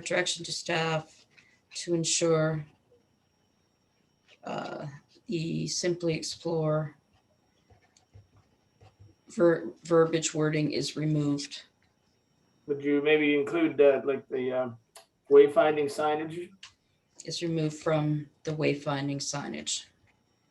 Thank you, Steve. So I know Sherry and I have weighed in on this. Is everybody else comfortable with what's been proposed? Yeah, good. Might as well keep it in the same vein, yeah, for sure. I think they Dan? both look great, so. Yeah, I'm fine. I'm fine with this suggestion. Okay. So sounds like everybody's on board, Karen. So I guess that we don't need a specific motion to deal with that. Okay. Thanks, everybody. We'll call the motion on those minutes then. All those in favor? That's carried. Now we'll move on to the next recreation recommendation. So moved by Sherry, seconded by Steve, that the Council of the Corporation of the Township of Wellington North, as recommended by the Recreation, Parks and Leisure Committee, reconfirm that the priority recreation capital projects for 2021 remain as number 1, the Donald Family Ball Diamond upgrade, and number 2, the request for proposals or RFP for the conceptual design of the Mount Forest outdoor pool. And further, that council direct staff to bring an off-leash dog park project back as part of a future capital budget consistent with the development charges study or future council direction. Open the floor for any further comments or questions in regard to that. We've kind of already discussed this issue, but Sherry, go ahead. Yeah, thank you to the Recreation Committee for outlining the priorities. I do have a question with regards to the RFP for the conceptual design for the Mount Forest pool. And that would be, do we have any idea what kind of timelines we're looking at for that? Okay. Matt? Yep, through you, Mayor Lennox. The plan right now for the RFP to go out is by the end of summer, but hopefully the end of July. The scope went through Recreation Committee last week, and there wasn't any significant changes recommended to the scope. So I think staff's in a good position where we can put that out, and that one will be out though for a 40-day RFP period. So end of summer, working towards the end of July is the hope here. Thank you. Any other questions, comments? Okay, I'll call that recommendation then. All those in favor? That's carried. Thank you. Now on to the next one, the Rec Committee, moved by Lisa, seconded by Dan, that the Council of the Corporation of the Township of Wellington North, as recommended by the Recreation, Parks and Leisure Committee, appoint Jessica McFarland as the public member of the Mount Forest Aquatic Ad Hoc Advisory Committee. Any questions or comments in regard to that? Okay, all those in favor? That's carried. Thank you. And we got a couple more here. Moved by Steve, seconded by Sherry, that the Council of the Corporation of the Township of Wellington North, as recommended by the Recreation, Parks and Leisure Committee, approve the logo for use on promotional and marketing material. And just for clarity, I believe this is the logo for the Aquatics Ad Hoc Advisory Committee as recommended. Any questions or comments on that? Okay, all those in favor?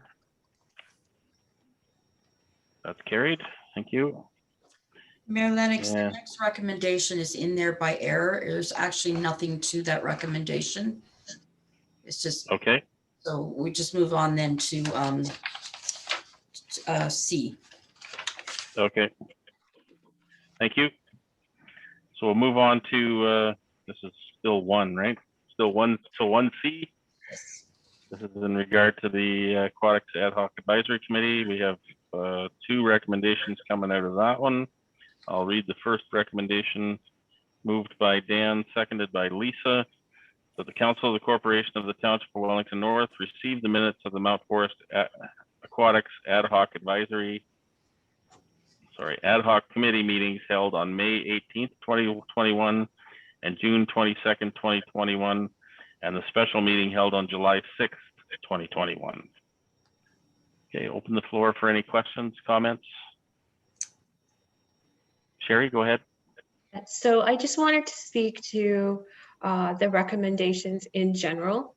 I know the first one is just to receive the minutes, but our committee had a special meeting to discuss promotional products, which is going to be our sort of kickoff to fundraising for the Aquatics Committee. A couple of gals from the committee have been working really hard on trying to start this project, but as we know, COVID has many challenges. So this is being brought forward to council sort of circumventing the regular channels, because this recommendation with regards to the swag items and the funding that we're looking for circumvents those channels. It should go to recreation first, but due to time constraints with recreation not meeting until September, and these gals would really like to be able to participate in this sidewalk event in August. So that's why this is before you this afternoon. I did take some time to reach out to 2 of the members from the Recreation Committee, just so that it wasn't a surprise to see this on the agenda. And I thank them for taking the time to listen to what our committee is trying to do. Any other questions or comments? Okay, so this first one is just dealing with the minutes. All those in favor? That's carried. Thank you.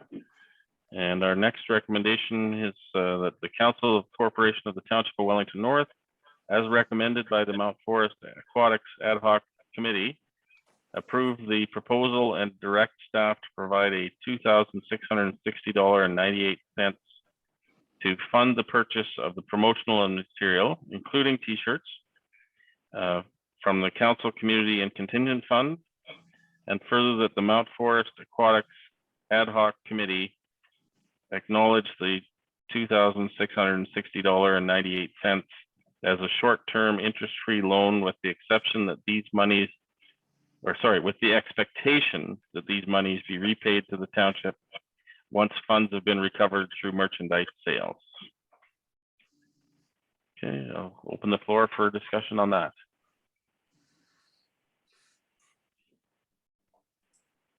Don't have any questions? Okay. Not seeing any further questions or comments, so I'll call the motion. All those in favor? That's carried. Thank you. And that brings us to 2A. And I'll read the recommendation here, moved by Lisa, seconded by Dan, that the Council of the Corporation of the Township of Wellington North receive report CLK 2021-19, being report on the Trees for Woolwich program, and open the floor for any questions or comments on that one. Morgan, I just ask you to turn your camera on and your microphone. Morgan did the research on this project. Morgan's our summer student. And if you're looking for more information, she may be able to clarify. That's all. Okay. Any questions or comments with regard to that report? Steve, go ahead. What would be our next steps then, Karen or Morgan? So I guess I would look to council. I know we had a deputation from an individual speaking about trees, and then out of that came a request for this report. We're looking for what council would like us to do. I do know that this program was modeled on the County of Wellington, or the County of Wellington program. Okay. Thank you. Any other questions or comments? Dan, go ahead. So I guess either to Karen or Morgan. So in the township of Woolwich, they have a committee that's set up to deal with the, I guess, obtaining funding and looking after the whole program. Would that be part of the next step, is to determine or put together a committee of either local citizens and or council and staff to move this program forward or get it started? If that's what council wishes, I guess we don't want to duplicate what's going on at the county level. I think I'll let Mike speak now. Okay. Mike?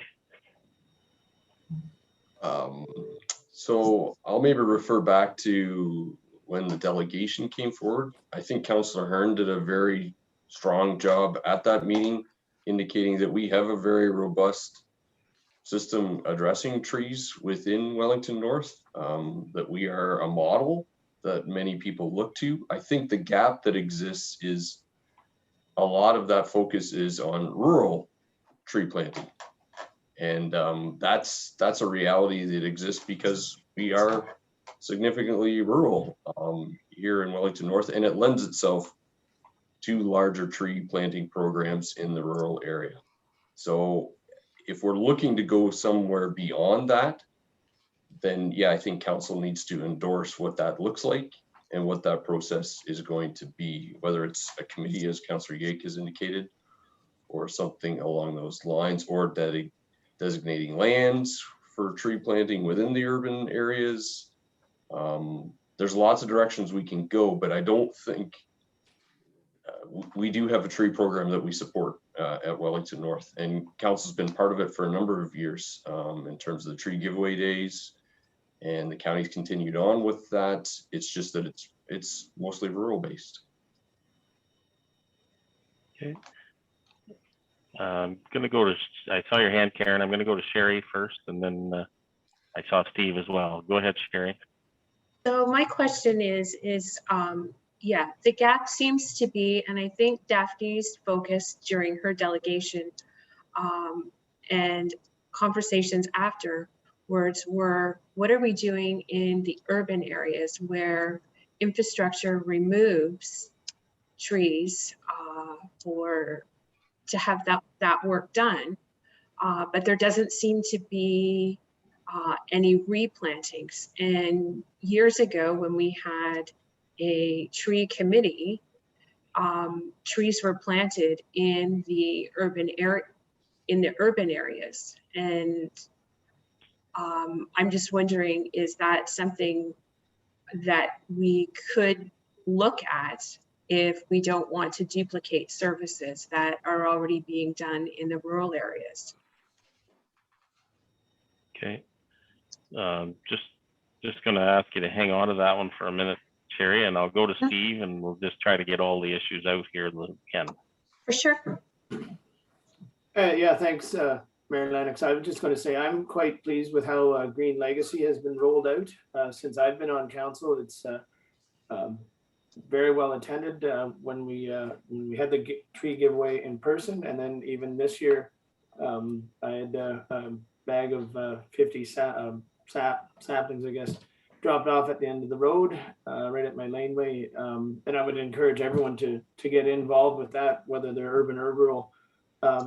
But yeah, if there's a gap between trees that are removed from infrastructure projects, maybe that's something we could look at, but I wasn't aware of that gap, so. Okay.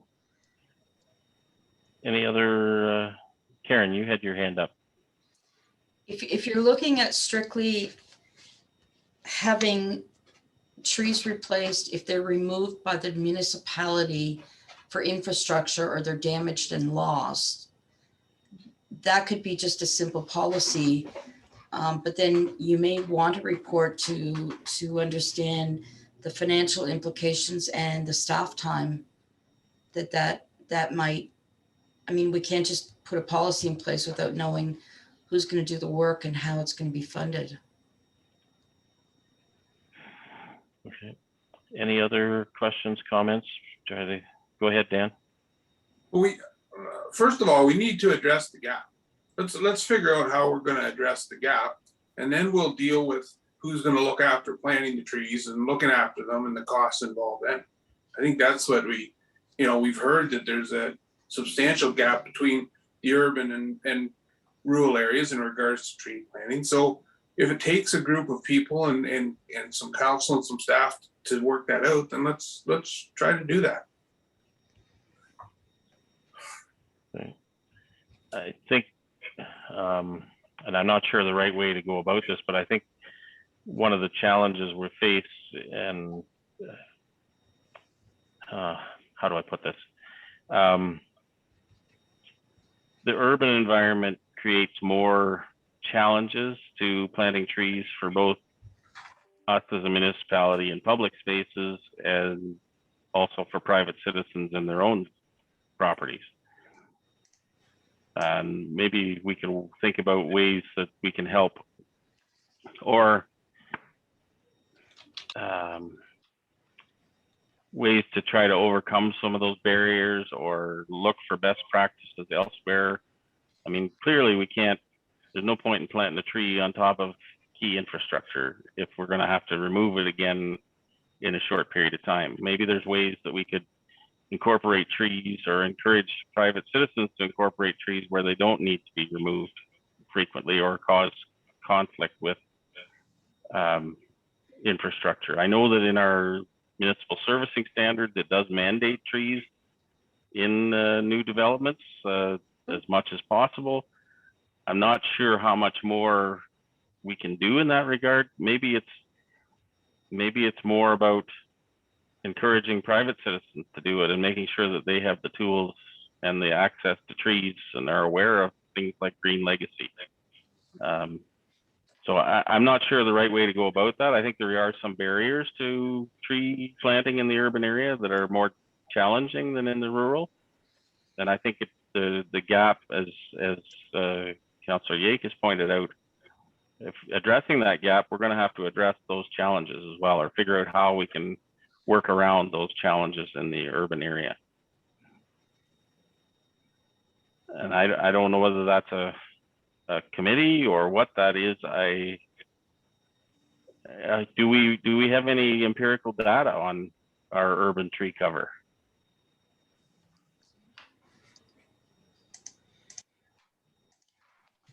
Like, are we really losing tree cover, or are we holding our own? Are we adding do we even know that?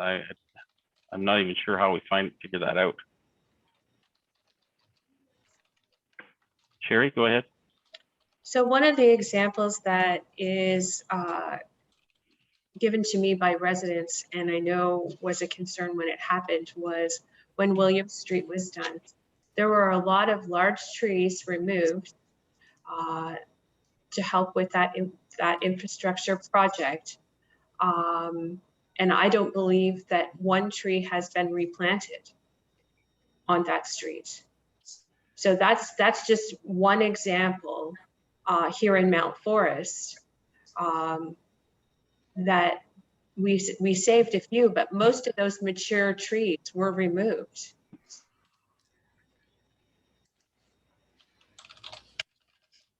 And so I guess one of the challenges is if we had to remove them to deal with the infrastructure, do we want to put them right back in the same place? I don't know the answer to that.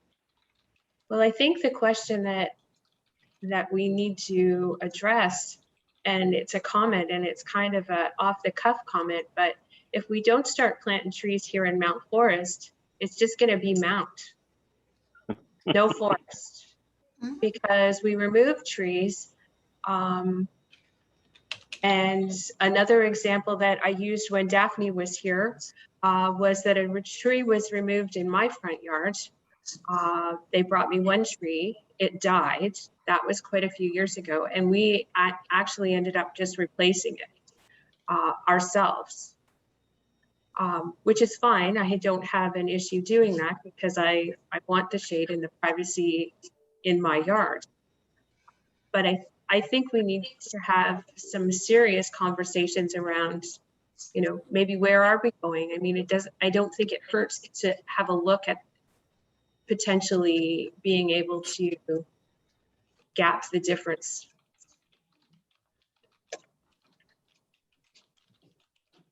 Okay, so does anybody have any strong feelings about the best way to proceed? Steve? I guess at the risk of not knowing the policy for infrastructure and tree removal and replacement, what is it? What do we have in store right now? I don't know, Mike, that's for you or more for Matt? I'll take a crack at it and Matt can correct me when I'm wrong. But typically we do not try to plant trees that we think will create a negative impact on our underground infrastructure. So a lot of examples that we've heard about, William Street as one. So those trees weren't replanted in the same area. So, and I guess maybe the question I have for council is it about replacing them in the same spot, or the fact that we need to plant trees if we take them down? Because I think those are two different things.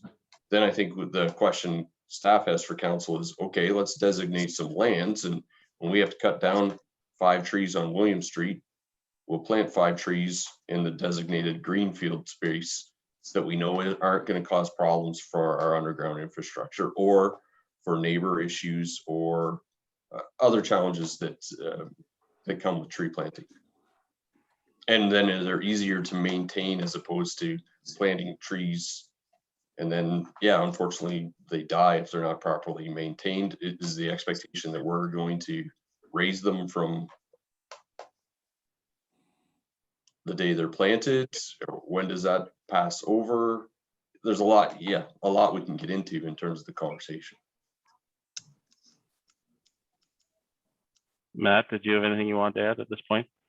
Yeah, through you, Mayor Lennox. Our municipal servicing standard, going off the top of my head, is that one tree per lot, or a tree every 25 meters. But I think lots now can be 7.5 meters, and therein goes the issue as it relates to just planting trees that will one day get into the water, sanitary, and storm services that supply a lot. And when we do reconstruction projects and we do remove trees, typically it's in consultation. The replacement strategy is in consultation with the homeowner, trying to respect their preference as much as we can, but also not planting a tree that again is going to be problematic from a reliability standpoint as it relates to utilities. Okay. Any Thank you. other further questions, comments, suggestions?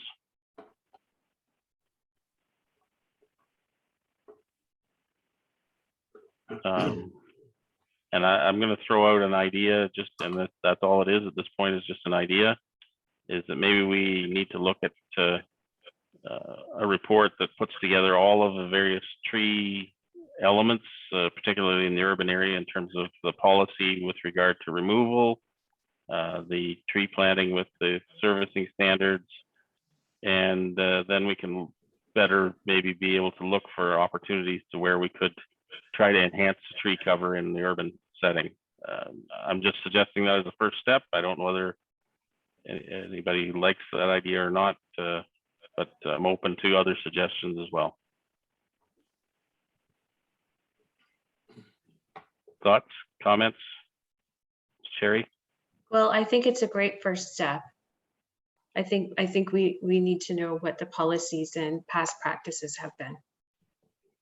And maybe that report could detail kind of some of the issues that we face from an infrastructure perspective, and how we how they create challenges, and what things can help reduce those challenges as well. Other questions or suggestions, comments? Is that a good, Dan, are you comfortable with that approach, or have you got some other ideas? No, I'm comfortable with it. I mean, it's a good start, like Councillor Burke says, but I mean, things like this tend to drag out, and people that public that are concerned or have raised the issue become frustrated with the length of time that it sometimes takes to put this stuff together. But if that's the starting point, then so be it. Okay, Lisa?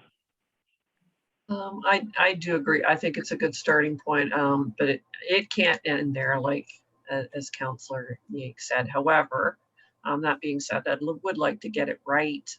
It is better to plant trees in appropriate places than have to undo what we've done.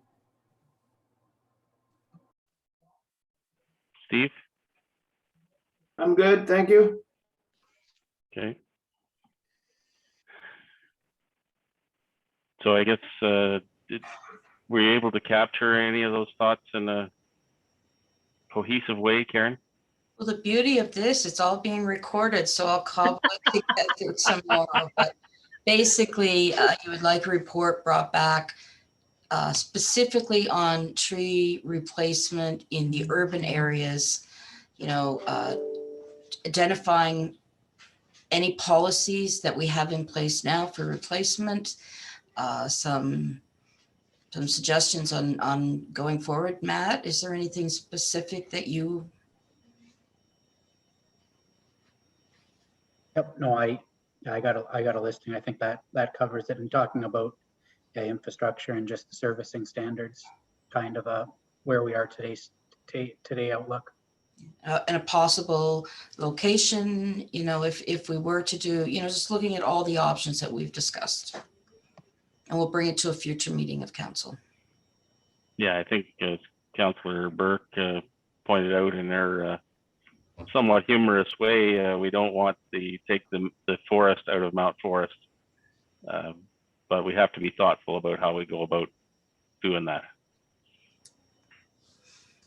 So that will be direction to staff after you pass the resolution. That's how it will appear in the minutes. Okay. Any final questions or comments? Okay, all those in favor? That's carried. Thank you. We're on to now to 4A. Okay, and I'm going to say this is moved by Dan, seconded by Lisa, that the Council of the Corporation of the Township of Wellington North received report EDO 2021-19 being an update on the Township of Wellington North Community Growth Plan, and further the Council supports the staff recommendation to undertake a full community growth plan review and update of our vision, goals, and strategies within the next 3 to 5 years. Open the floor for questions or comments. Steve, go ahead. Thank you, Mayor, and through you, I just had one question, well, kind of a comment and then a question. It's good to see that we're going to embark on another community growth plan. What do we have to do to make sure we have, I guess, the same kind of committee member or representation? Are we going to just ask the people that were on the last one to rejoin, or do we have to go and search for other members of the public? Because I mean, the last one I think was, we had really great engagement throughout the whole township as well, and would like to see that replicated and hopefully get some of the players that were on the committee last year back on again. Dale, you want to tackle that one? Absolutely, through you, Mayor Lennox. Yeah, I think Councillor McCabe definitely having that community engagement in the growth plan was critical to the success of the initial growth plan, and we would absolutely want to replicate that when we take this on again in another 3 to 5 years. Not a bad idea to reach out to the members we had in 2017. Some of them may be around, some of them may be interested, some of them may not be interested, but we're also thinking that maybe later this year, when we can perhaps have an in-person session, that we would reach out to that steering committee and provide them with an update as well. And that's a question we could even ask them at that point in time, whether they'd be interested in participating again in 3 to 5 years. Thank you. Other questions, comments?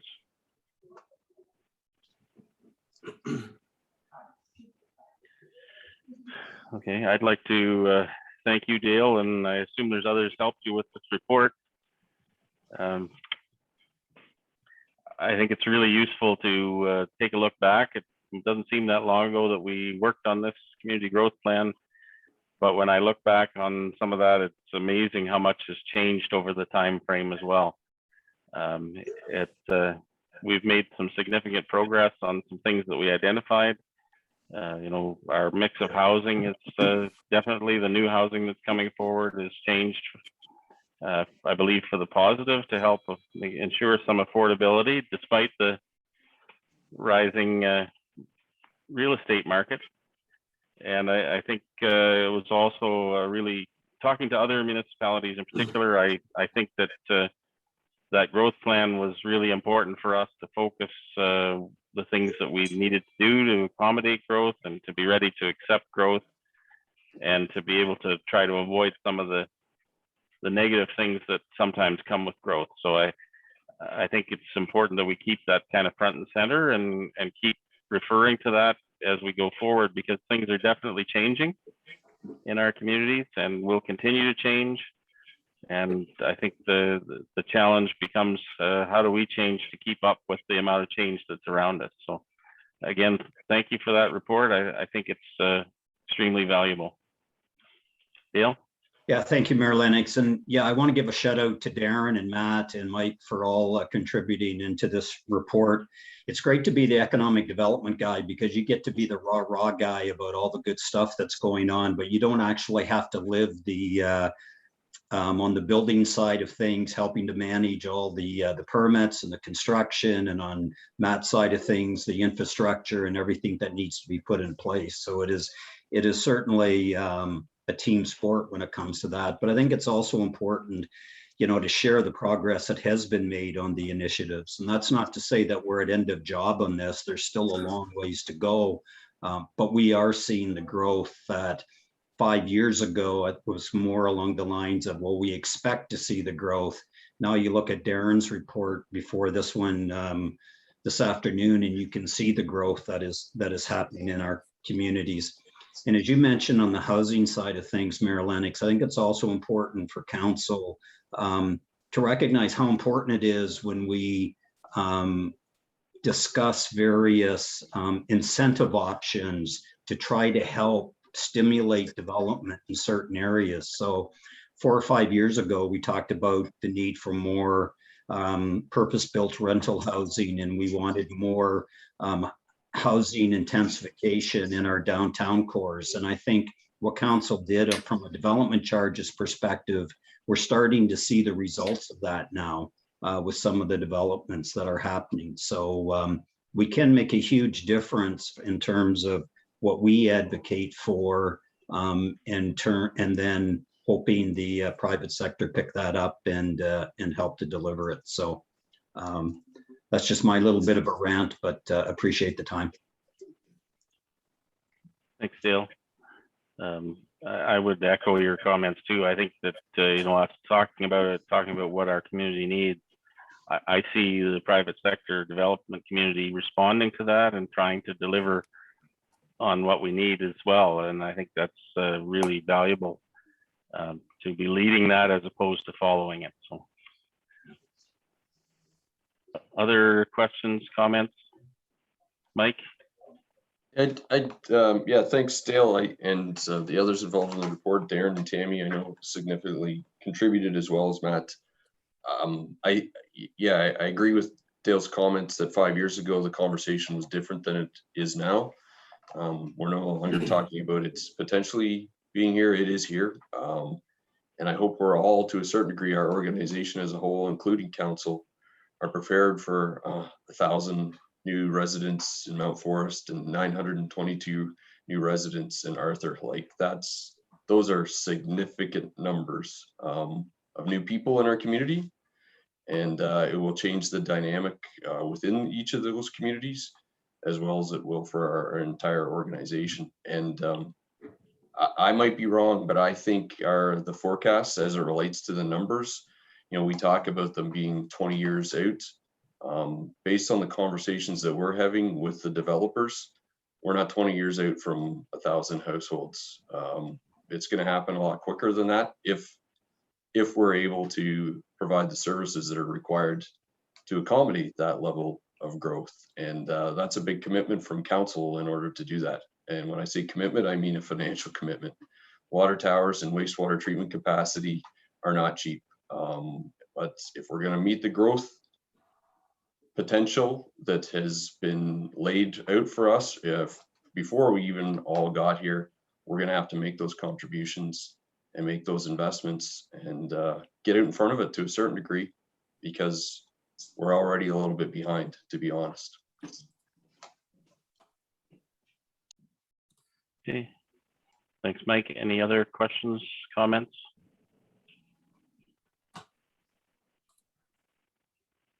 Okay.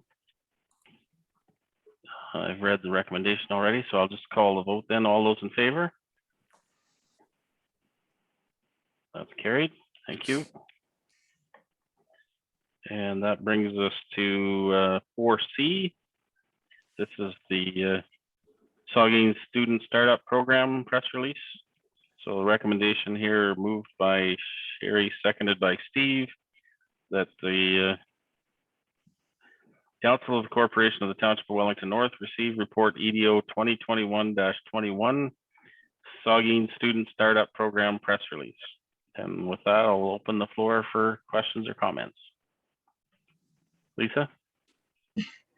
My only comment is more for support of the program. I'm thrilled to see it back after the one-year hiatus. It didn't happen last year. And so impressed with these young entrepreneurs. We have everything from lawn care up to an Amazon return resale business, which sounds pretty impressive to me. That it far exceeds the sweet corn sales that I had when I was younger. Question for Dale though is 59, is that up or down? Do we have the same kind of interest that we did prior to the hiatus that took place? Through you, Mayor Lennox, Councillor Hearn, it is, I believe, up by 9 from 2 years ago in terms of the number of businesses that we're supporting. But I will confirm that number back to you. But I believe it's overall, it's up about 9 businesses from previous years.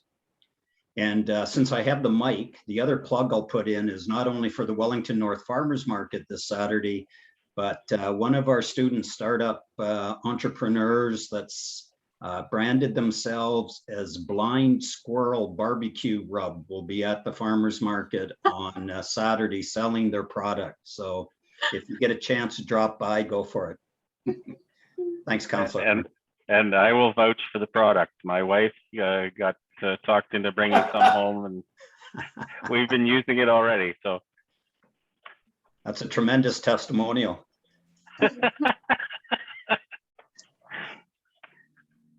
Any other questions, comments?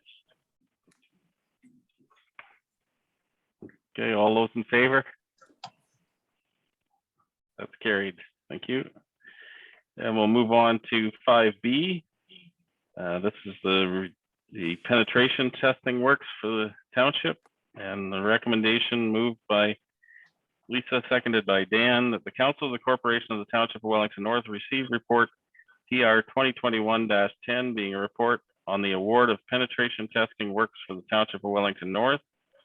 And further, that Council award the penetration testing works for the Township of Wellington North to Digital Boundary Group at a cost of $26,450 plus applicable taxes. And further, that Council authorizes the Treasurer to sign any necessary agreements with Digital Boundary Group to execute this project. Okay, open the floor for any questions or comments. I guess I'm the one who asked to pull it, so I'll start. And I want to thank Treasury staff for this report. While we all wish that we didn't have to go through this kind of testing, I think we're grateful that we have hopefully firms that can help protect our IT networks and services. We don't want to be paying ransom, and so I'm happy to pay $26,000 and instead of the kind of dollars that some of these ransomware type things I hear about are. So I hope this is going to protect us for sure, Adam, and I look forward to hearing about how it goes. Just a few comments on that. I would echo your comments that it's unfortunate that these are the sorts of things that we are tasked to do as an organization, but this should give us a fairly good indication where we reside on the security scale and give us any kind of opportunities that we can do to shore that up in the hopes that one day we won't have to be in a position where we do pay ransom. So thank you. Yeah, I just hope they don't find out that I'm the weak link from an IT perspective. Any other questions or comments? Okay, all those in favor? Thank you. That's carried. And I think that's it for our items today. So move on. Any notice of motion this afternoon? Okay. I have none. Not seeing any. We'll move on to community group meeting program report. Anybody have anything they'd like to report on this afternoon? Steve, go ahead. I've got an SVCA meeting coming up this Thursday, so that's kind of the latest thing that I've been on. But yeah, that's about it. And I would mention too that the Mount Forest pool is opening, so that's great news for the residents in Mount Forest as well. The repairs I think went really well and pretty well again seamlessly. So they're on social media as well. So it's nice to see that the pool is going to be open for Mount Forest. Okay, thanks, Steve. Anybody else have anything they'd like to report on?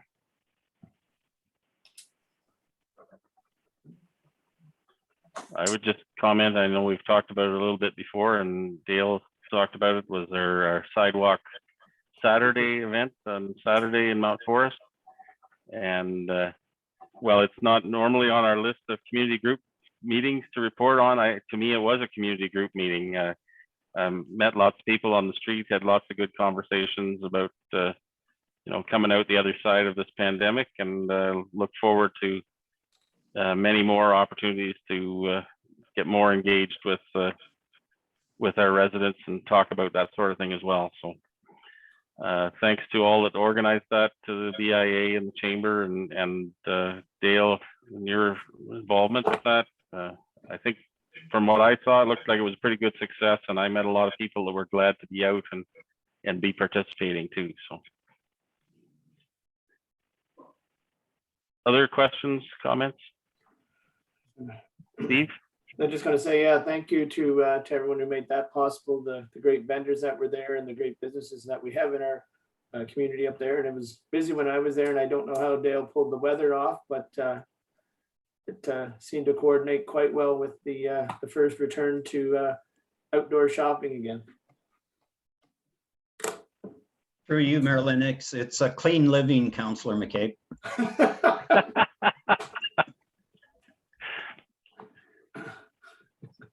Okay.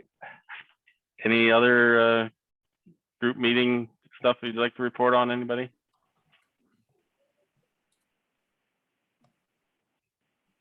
Okay. We have a closed session this afternoon, so before I read the resolution to move us into close, I'll just thank everybody who's joined us today for our meeting, and we'll move into our closed session, and anything that comes out of that closed session will be available in the minute, which will be published on our website. So with that said, a recommendation here to move us into close, moved by Steve, seconded by Sherry, that the Council of the Corporation of the Township of Wellington North go into a meeting at 4:13 p.m. that is closed to the public under subsection 239(2) of the Municipal Act 2001, specifically for item C, a proposed or pending acquisition or disposition of land by the municipality or local board, and to deal with reports EDO 2021-22 industrial land sale, and report CLK 2021-19 being report on proposed sale of an unopened road allowance, and Chief Administrative Officer verbal update on the Claire Stewart Medical Clinic land sale. We'll also deal with a review of the closed session minutes from June 28th. All those in favor of that? Thank you. That's carried. We are in closed. Can you just give me a minute to get people out and in and? Sure. If you don't mind, I'm going to grab some water too, Andy. I'll just be back in 2 seconds. Okay, thanks, Steve. Thank you.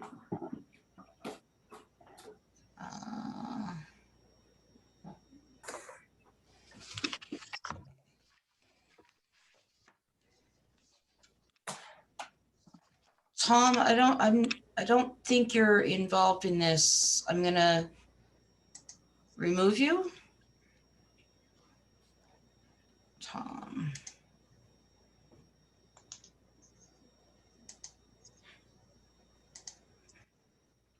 Okay. I gotta lock it.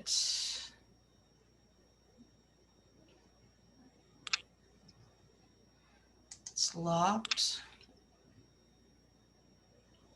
Can I just have 2 minutes, just 2 minutes? Sure. It won't even be 2 minutes, I promise. Anybody else need a water break or anything?